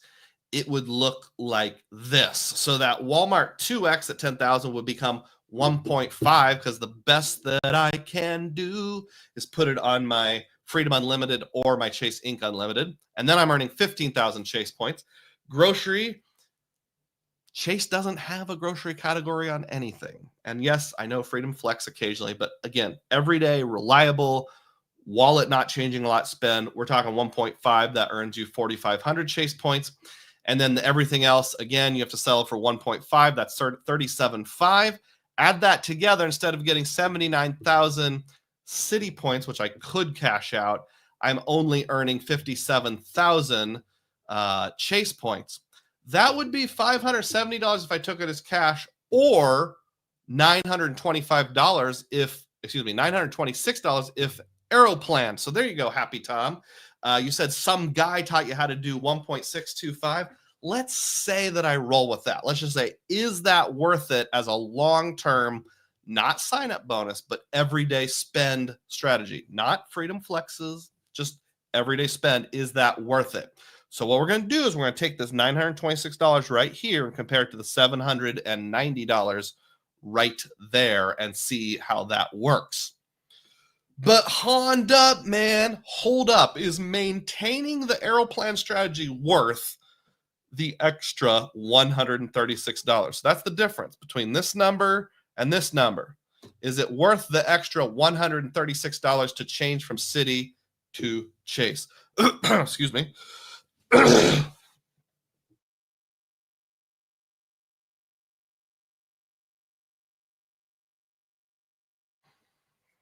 Let's back up and do that again. I had myself on mute. 5, 4, 3. So hold up. Is it worth maintaining the Aeroplan strategy for the extra $136 a year, City versus Chase? First consideration is that you would have to eat an extra $95 annual fee, because in the City strategy, I have the CSP over there, the Strata Premier. With Chase, I have the CSP, Chase Sapphire Preferred. Those are both $95. But to make the Chase version work, I have to grab an Aeroplan card and bring in an extra $95. So instead of having a net gain of $136, we have a net gain of $41. Is it worth changing the strategy for $41? Well, a second consideration is this assumes the 20% transfer bonus from Chase to Aeroplan with the 10% kicker that you get for having an Aeroplan card continues. I bet it probably will, but I can only say that with maybe about a 75% confidence level. I don't know that it will indefinitely. So that's definitely a risk. And then third point, it assumes Aeroplan pay yourself back sticks around. I think it will, at least for a couple years. But again, I can only say that with about 75% confidence. So I'm not sure. Let me know if you think it's going to stick around or not. And then my fourth bullet point is my gut feeling is that the extra $41 just isn't worth it. Just do Citi and cash out when needed. Am I going to, make an entire segment of my strategy change over $41 a year? Probably not. Plus, all the first three goals, Hilton's earning cash back, blah, blah, blah. Rental cars using cash back, boutique hotels using cash back. It just feels like Citi does a better job of earning there and fits better. Yes, you could use a Chase Freedom Unlimited, wait for your 20% plus 10% bonus, use the Aeroplan card. I think that would work out.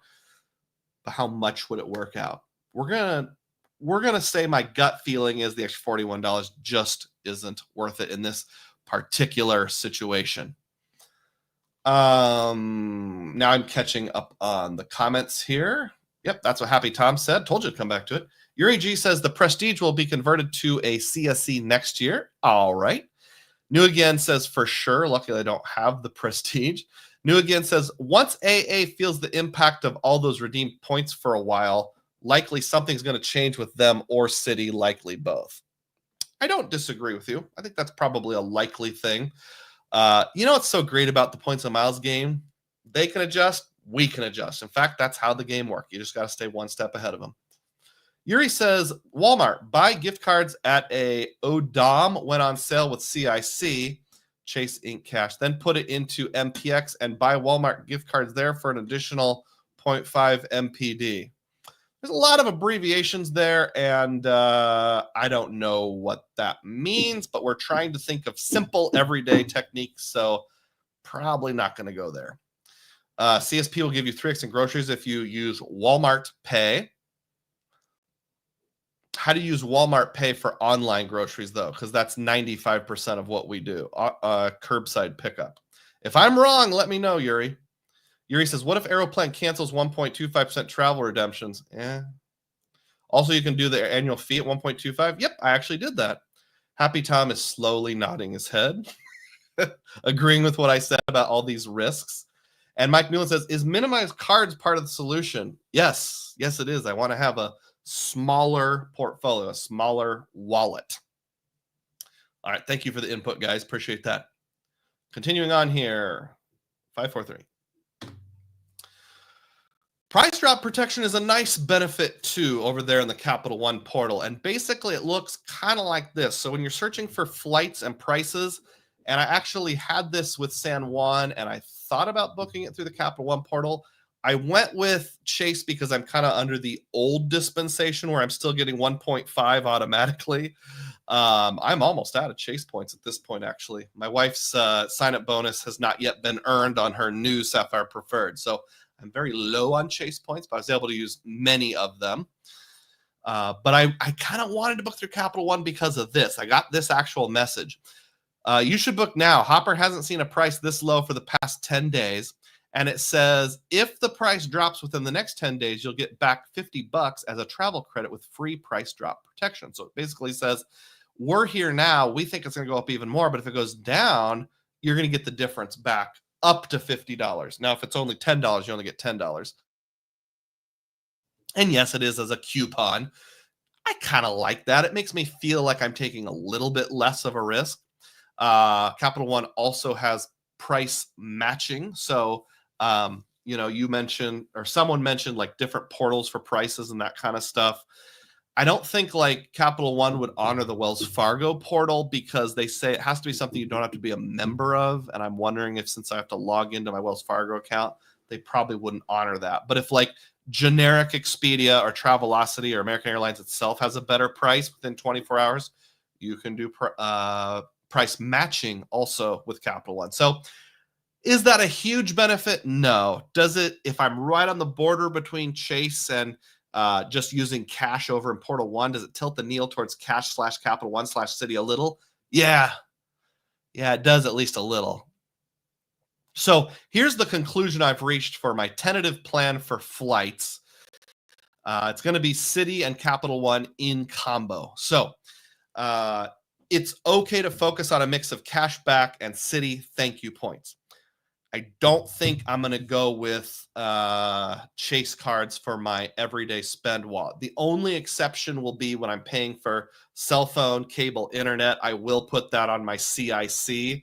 That's going to be the only thing. And if I go to Staples and buy actual things I need. I bought something at an office supply store recently that was a legitimate office supply store purchase. What was it? A pack of envelopes. It was like $3. I needed to buy some envelopes for mailing some things for my parents.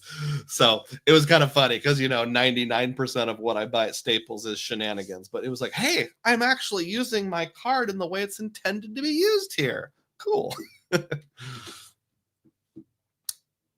If American Airlines makes sense, which will be about 40% of the time, I'll use American Airlines points that come from Citi, assuming points is better than cash. If I'm getting something better than 1.1-ish cents per point, because that's what it would be if I did a travel eraser, would be the equivalent of like 1.1 cents per point. Well, no. You earn 10x with Capital One on hotels and rental cars. You only earn 5x on flights. So if American Airlines points is better than like 1.05 cents per point, then I would use American. Otherwise, I'll just book it some other way, which is this particular bullet point right here. If American Airlines doesn't make sense, then I'll use Capital One's portal and price match when prudent. So Capital One is not for everyday spend. It's for redeeming and when I'm traveling. So Citi and Cashback is going to be doing the lion's share of the earning. Capital One will be doing the portal bookings and that kind of stuff. Just a few more screens to go. We're close to the end here. QC Man says, it'll be funny as you get older, you start looking and dressing like the Honda guy. You think I will? I'm not going to say no, but Honda, man. Yeah, I just have to get a long wig and put on a hippie outfit and then hold up the sign, huh? I guess you're not so far off, are you? Also says, if your wife's sub hits before the end of October and you guys combine points, I presume, correct presumption, that's a lot of grandfathered UOD points at 1.5. Yes, I've already merged all the existing points that I can over there to my CSR for that reason. Sam says, why does the U.S. add the tax into its price in stores like why doesn't the U.S. add tax into price in stores like the UK? I don't know, Sam. I like your way of doing it better. If the sign on the wall says 100, you're paying 100 and taxes already factored in. Whereas in the United States, the sign on the wall would say, buy this TV for $100, and you actually pay like $107.12 because of sales tax. New Again says, I hear you about Chase, Doug, but the cards I'm getting will be co-brandeds and mostly business versions. Easy. I'm only interested in CSR if they have ridiculously good sub. Yeah, and co-branded cards will definitely work for some people, but it's not super ultra fitting into my goals for the next 3 years. I have the Wyndham card. That fits in great. New Again says, too long to explain here. Marketing slightly longer so merchants can give the illusion of value over competitors. Oh, that's an answer to Sam's question. Yeah, I agree with that answer. It's like, why do so many things cost $99.99? Because somehow you go to a friend and say, how much did you pay for that? Oh, it was $90-some instead of it was over $100. Moving along, 5, 4, 3. So hold up. I meant to skip this screen. That was a copy and paste error from the rental car thing. Let's move on quickly from that one. So when I go to edit the final thing, I won't include that. 5, 4, 3. All right, so that was the A step in path, assessing my options, and I have assessed that I'm a free agent. I have assessed that it's not important to do Chase. I have assessed that I'm going to need a fair amount of cash back. I have assessed that I can do a travel style with everyday spend where American will fit in some of the time, maybe around about 40% of the time.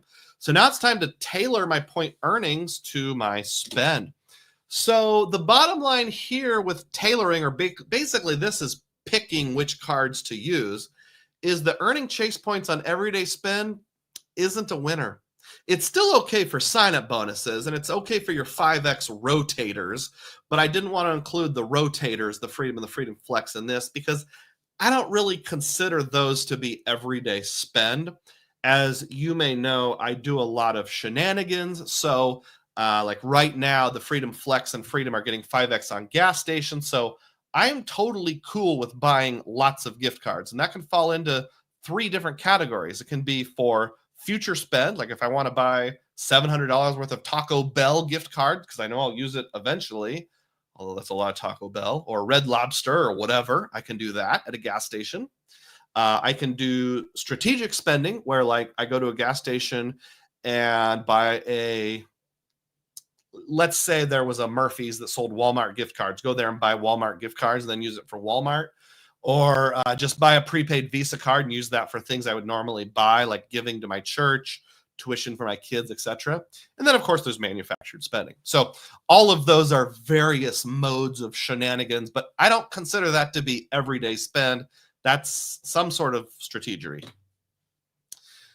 The city and cash back I've been leaning into in the prior 3 path episodes seems to be the way forward. To me, it just plain makes sense. It seems to fit. There's this Venn diagram out there in the worlds of points and miles where you have the math, what makes sense, and then you have the subjective things. Like if somebody said, I just like the way the Amex portal feels better. How do you value that? One example I know of is Spaithco, friend of the channel, and the person the Mathnasium is named after over on the Stack Your Points podcast Discord, says he has a Costco card specifically for Costco purchases, but he mostly uses it on gas. And he says, even though there's ways to earn more value on gas, I really like the fact that I can just tap my card and it registers my Costco ID and payment method at the same time. I don't have to tap an ID card and then do tap to pay on something else. What's that worth? I don't know. That's subjective, but there's the Venn diagram of where things cross over. And when I look at those 2 Venn diagrams, simplicity, convenience, style that I like, plus the actual math, which I think math is like 75%. What I like, convenience is like 25%. This just seems to be the way. City rewards plus cash back and a little bit of Wyndham. This is the way right here. So we have earning on City here. We got the Strata Premier, the double cash when appropriate. The designated cashback cards would be the Amazon Prime Visa, the PayPal debit for dining. We got my US Bank Cash Plus for utilities, Wyndham for gas, and then the Capital One Duo would be for when I'm actually doing the traveling, like which cards to carry around. I know relying on City's IT and fraud prevention services while in a sundry parts of the country can be dangerous. So I would use Capital One for redemptions, their portal, and actual like roundabout purchases that I'm out and about making. I will pause here for just a moment and catch up on comments. Sleepy Rod says there was a Capital One offer for 60,000 points for $300 beats spending on City any day. That was what was that? Like LifeLock or something along those lines? Motley Fool. Yeah, that is pretty good. I actually need to check to see if I was targeted for that or not. So I just took a screenshot. Thank you, Sleepy Rod. QC Man says $700 in Taco Bell. Condolences to whoever cleans the toilets in your house. You know what's weird is Taco Bell doesn't do that to me. It does not cause the Montezuma's Revenge. By the way, there's an actual Herb Alpert song called Montezuma's Revenge, which I find to be kind of hilarious. Now, Kentucky Fried Chicken does. Long John Silver's does, but for whatever reason, Taco Bell does not to me. I saw a video the other day. Actually, was it Rewards Master who said a whole introduction like upside at Taco Bell? And he's like, sometimes you just want to eat trash. And I'm like, sometimes I do. Sam K says, you need real armor like that photo. Just don't wear it in the Houses of Parliament in London. It's illegal. Okay, I'll keep that in mind. Thank you. Bill Wright, thanks, Mike, for the membership. Awesome. Don Kim is a little shocked for $700 at Taco Bell. Jesus Chris says, I was unaware you were from the UK. Were you born there? If I accidentally gave the impression that that was me, I apologize. No, I'm born and raised in Iowa. I've never had residence outside the state of Iowa. Sorry.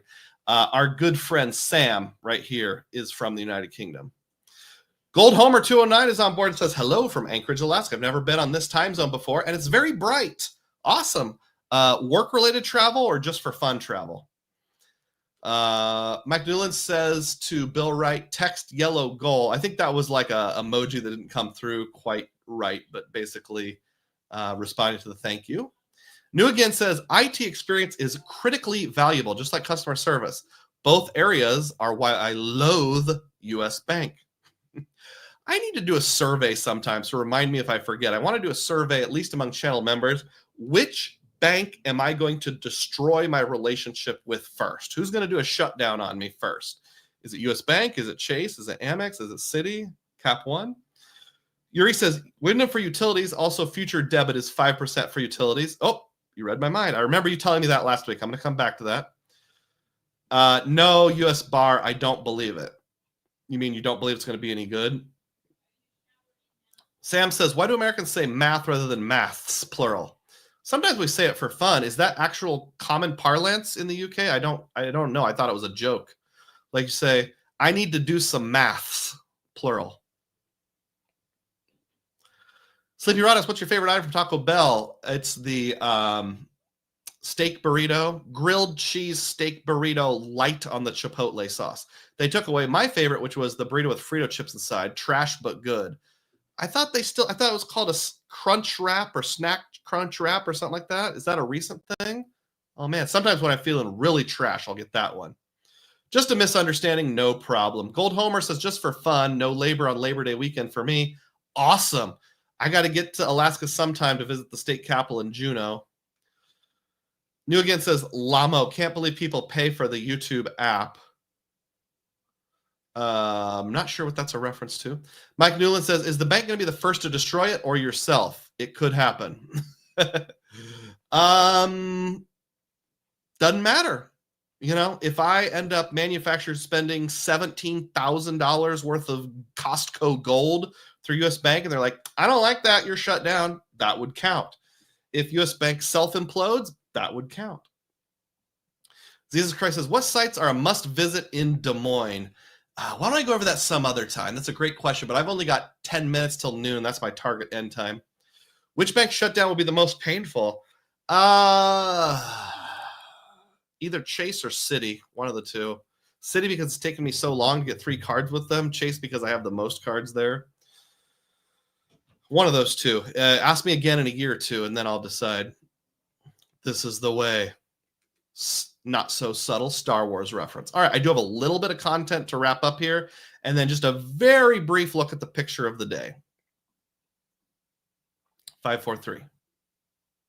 This is the way. So now the last in the acrostic of harvest, we've picked our goals. We've assessed our different options for ecosystems and how to make the booking. We've tailored our spend. We know which cards we're going to use. Now it's time to harvest those points. Time to reap those points. Time to bring them in. So all I have to do is use the cards to earn points and or cash back. That's pretty easy. So my $57,000 budget would look like this. This is actually identical to what I did in the last episode. We're just going to review it here. So for dining, I'm going to use 5% cash back on my PayPal debit card, and that brings in $250 of cash back. For Amazon, I'm going to use the Amazon Prime Visa, or maybe the business version from Amex, doesn't matter. I don't actually have that card, so I'll need to pick it up. That's $200 cash back a year. The $4,000 a year I spend on gas stations will be earmarked for Wyndham to get the Vacasas and whatnot. I did have an episode, I think before we went to England this summer, the Wyndham Excursus, where I described why that still fits my strategy. Walmart is going to be 2x at City. Grocery is going to be 3x at City, and that's going to earn me $20,000 and $9,000 respectively. Telecom will be $100 cash back, which I earn on that Chase Inc. Business Cash. I could, in theory, use it for Chase, but we're talking long-term strategy. It'll probably just be cash back. Everything else is going to earn me 50,000 at City points because that comes in at 2x on the double cash. By the way, I also don't have a double cash yet, so that's something else I need to pick up. And then utility is going to come in at 5%, which is $200 cash back. As Yuri mentioned last week and then this week, I could instead move utilities over to Wyndham, and it actually ends up being almost exactly the same because I value my Wyndham points at or a little bit better because I value my Wyndham points at 1.25. So if I earn 5,000 Wyndham points times 4,000 of spend, 5 Wyndham points times 4,000 spend, that's $20,000 a year. And if I go 0.0125 cents per point, that's $250. So it's an extra $50. Not enough to worry about, but if I wanted to be even simpler and get out of US Bank altogether, I could do that. So that's on my $57,000 budget, which is very close to what my family actually spends. And this has me yielding the following. It would bring in $750 of pure cash back, which is just cash. It would bring in 32,000 Wyndham points per year, which would be enough for about 2.5 Vacasa nights if I get 1-bedroomers at the lowest tier. And 79,000 City points, which I could add to my cash back for another $790, or use it for AA points, preferred hotel points, choice points, transfer to Wyndham when they have a bonus like they do right now as needed. And that's it. It's simple. 3 ecosystems, cash, Wyndham, City. No more 7 or 8 different ecosystems messing with stuff. I'm glad I did this exercise. I feel good about it. So my setup would look like this. It's exactly the same as last week. I've only got 7 cards that I actually put my spend on. I could take that down to 6 if I don't put my utilities on the Cash Plus. And then the 2 Capital One cards are down here in the corner because they are for when it's time to redeem and travel, not for my day-to-day spend. Although if I put grocery on my Saver One, that really wouldn't, or Saver, not Saver One, which also I don't have. So I need to sign up for that. The cards I need to actually pick up are the Double Cash, the Prime Visa, and the Saver card. Hopefully I can get approved for that. I think I can. I might have to forfeit the sign-up bonus, which stinks. But if I have pushed into it this much, I feel like I have to go for it now. And it works for all of these. For Hilton's, you got the cash. For non-chain lodging, you've got the cash. Occasionally, Capital One portal, although it's not part of my travel spend because it's for family stuff. I did use the Capital One portal to book a rental house in Arizona this coming December when I go to see family for Christmas down there. So non-chain lodging could be through the Capital One portal now and then. It works for rental cars, which are almost always going to be cash or portal. I suppose I could get enough Hertz points or Enterprise points once in a while, but it's not going to be a regular thing. And as we discussed today, it works for flexible domestic flights. Just a reminder, I said this last week, although I've made it a little more compelling. What about my 2 City custom caches? Psst, they're just for special projects. And special projects is things like, let's say I buy a lawnmower at Home Depot or Menards. I'll put it on the custom cache if it's under $500. And then I've gotten lots of points on that. Or like I need to buy a walker for my mom. Those things are expensive. They can be up around $250, $300. Got them at Walgreens or CVS through like online in the past. Get 5x there. So that kind of special project. Or it could be for manufactured spending. But either way, regardless of whether it's strategic spend or manufactured spending, from this time forward, we're going to call that strategery. And I'd like to thank whichever commenter it was last week, I don't remember, who suggested I use the term strategery, because that's definitely what we're going to call the use of the custom caches from now on. Strategery. Strategery. I like the confident little nod at the end. So my actual what's in my wallet, in other words, like what I would carry around with me, would look like this. Grocery Strata Premier, gas, Wyndham Rewards, dining, PayPal, and everything else Citi double cash. That makes it pretty easy. So here's my summary / takeaway on this 4th episode of the Path Method. For the next 2.5 years or so, when it comes to Hilton's, which really you're just buying points at a 0.5 cent each, boutique hotels, Capital One Portal or Rove, car rentals, and some of the flights, those require cash back. Probably around 60% of my flights are going to require cash back. I'm going to keep targeting the best cash back options for a bunch of everyday spend. And I'm going to lean into Citi for the American Airlines option. Also the 1 to 2 choice hotels option, also preferred hotels, also occasionally Wyndham. But I'm going to lean into that because I think having 4 different options, cash, American Airlines, preferred hotels, choice hotels, and Wyndham, actually it's 5 options. Citi just gives me the most optionality with all of that.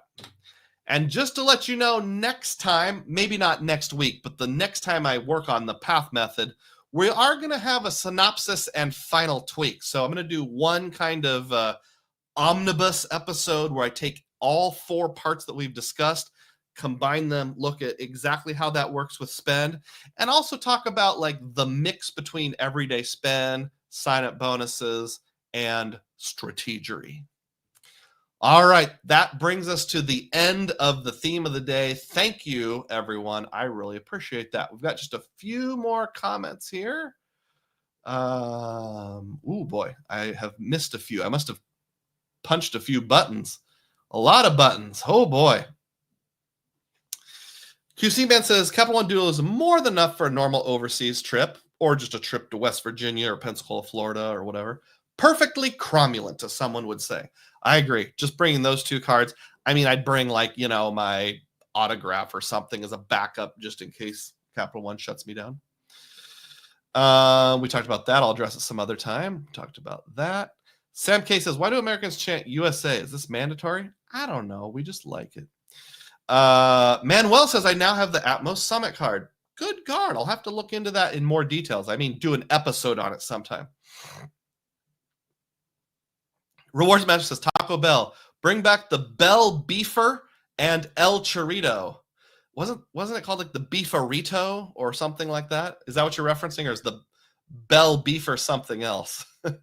Don Kim says, the Taco Bell pizza and the chicken nuggets. I didn't know they had chicken nuggets. That must be a new thing. Yuri says, by the way, the new Walmart card is 5% if you have Walmart Plus, 3% otherwise, mirrors Amazon. I will have to look into that in more detail also. I am waiting for some data points. Like I told someone, I think I want to go there. I think I said this on one of Matt Clausen's videos. I want to see some people actually using it for online pickup and make sure something dumb doesn't happen. This seems unlikely, but it is Walmart and Synchrony, so the trust level's low. But let's just hypothetically say, just to clarify, when we said all Walmart online purchases, what we meant was items that are sold as Walmart branded items, like Equate brand items. So if you buy a bunch of bananas and they're sold by Dole, that doesn't count. Those only earn 1%. I think that kind of thing is unlikely, but I want to see some early adopter data points to make sure there's nothing weird that you really are getting 5% cash back on all Walmart curbside pickup orders. Taco Bell used to have S-tier commercials, says QC Man. Can't say the same about the food. Yo quiero Taco Bell, said the little chihuahua. Don Kim said, sad they no longer have the 7-layer burrito. Fargonaut says, speaking of surveys, just overall preference for customer service by bank or card if some banks offer better service for high-value cards. That is worthy of a screenshot. Mike Newland said, even in the Path format, your setup is hybrid through and through. It sure is. Absolutely. Thank you for acknowledging that. Acknowledging isn't the right word. It was good of you to point that out. I kind of called it like a cashback plus city setup, but that's the very definition of a hybrid setup. I'm going to have to fly through this just for the sake of time. Sorry, Sam. Yep. Contingency, affordability. We talked about that already. Thank you, Chris. I appreciate it. QC Man says, is there a Sapphire card in the background, or will your CIC UR points just be for cash back? TBD. You know, my wife just signed up for the CSP, so I'm going to have that in my war chest for at least a year, and we do have our UR points linked online for sharing, so it's an option. Will it be an option for more than 12 months? Let's just say TBD. I'm not necessarily going to, like, you know, tomorrow morning go in and cancel every single card I have except for these 9.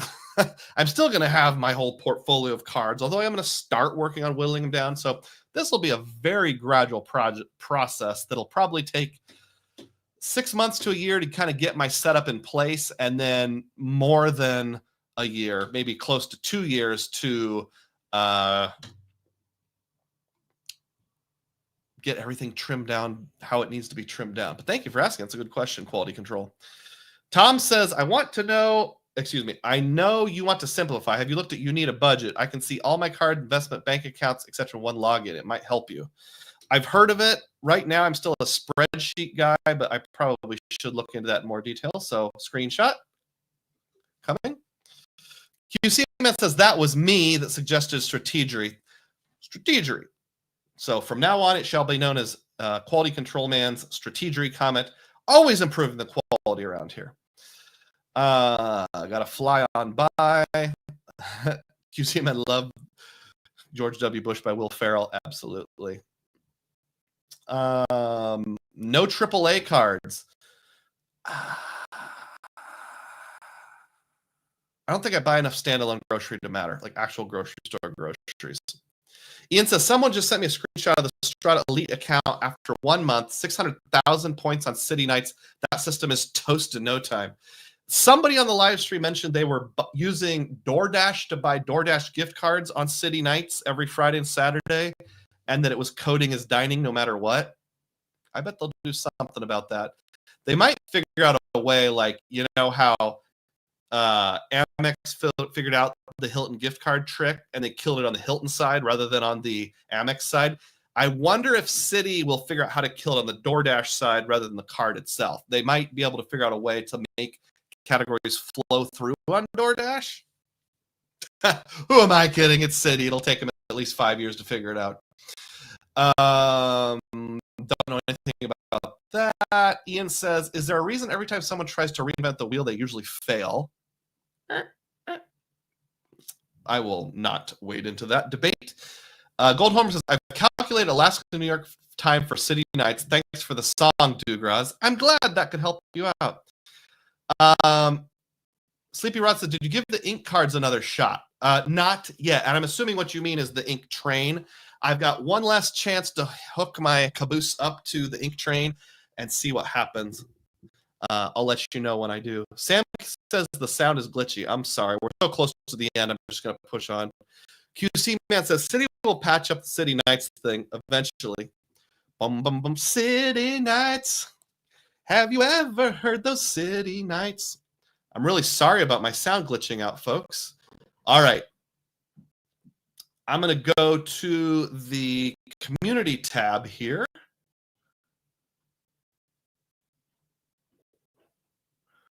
Every Friday night, I share a picture, and you can guess where it is. You can also ask me questions if you want to do that.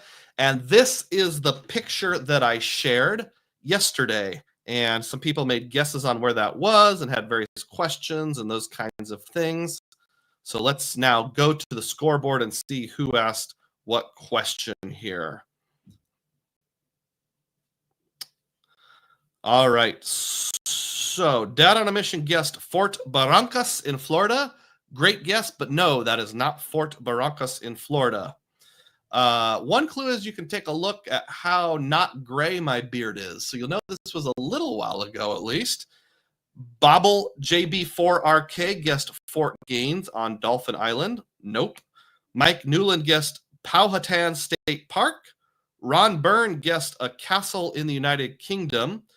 The only correct guess, as posted on the actual community tab, was by Rem GB, who guessed Fort Deschartres in Illinois. So yes, this is Fort Deschartres, kind of. Now, if you're wondering, this is a fort built by the French before the United States became a country.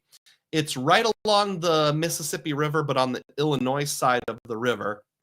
It's very close to Kaskaskia, Illinois, if you know where that is. That's the only town in Illinois that is west of the Mississippi River, due to a weird change in the way the Mississippi River meandered over time, and earthquakes and New Madrid faults and that kind of stuff. This is maybe a half hour from there, but it is in Illinois. And I went to visit that back in, I think it was either 2020 or 2021. Now, I say kind of because this is actually a recreation. The original fort fell into such disrepair, and over years, people tore down the stone and that kind of stuff. They rebuilt like half of the walls to help you kind of envision what it may have looked like. There is one original building. It's the ammunition magazine, or they sometimes just call it a magazine, which is a word for a building that stores ammunition. That's the only original building that was left, although they had to redo parts of the roof. And I saw a picture it fallen into terrible disrepair by like the 1970s. And then either the state of Illinois or the federal government, I don't remember which, bought the property and turned it into a either state or federal park, one of the two. So yes, that is Fort Deschartres. Good job, Rem. QC Man guessed a castle in the UK. Nope, good guess, but not it. And Clairvoyant says, very late, but still here. Hello, friends. All right, I'm going to try to get this to work if I can. I need to play a video for you that I think you will enjoy. And I've been told in the past when I play these .mov type videos, the audio comes through okay enough. So if this blows you out of the water or is too soft, I apologize. I have to share a specific screen. So I have to stop sharing. Then I have to share an entire screen over here. No, not entire screen. One specific window. All right, let me know if you can hear this okay. I think you'll enjoy it.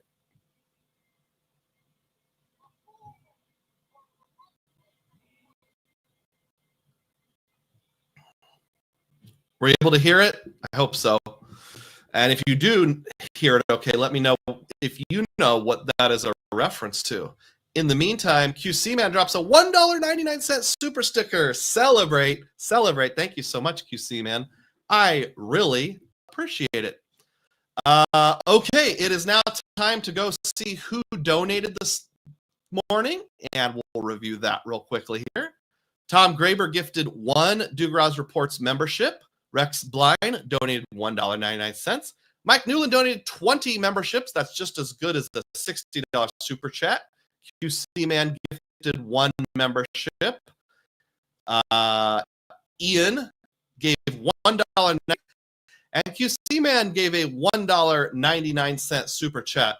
Thank you so much, everyone. I really appreciate it. Oh, crud. People said there was no sound. I don't know any way to turn it up or make it any louder. I can try it through my microphone here.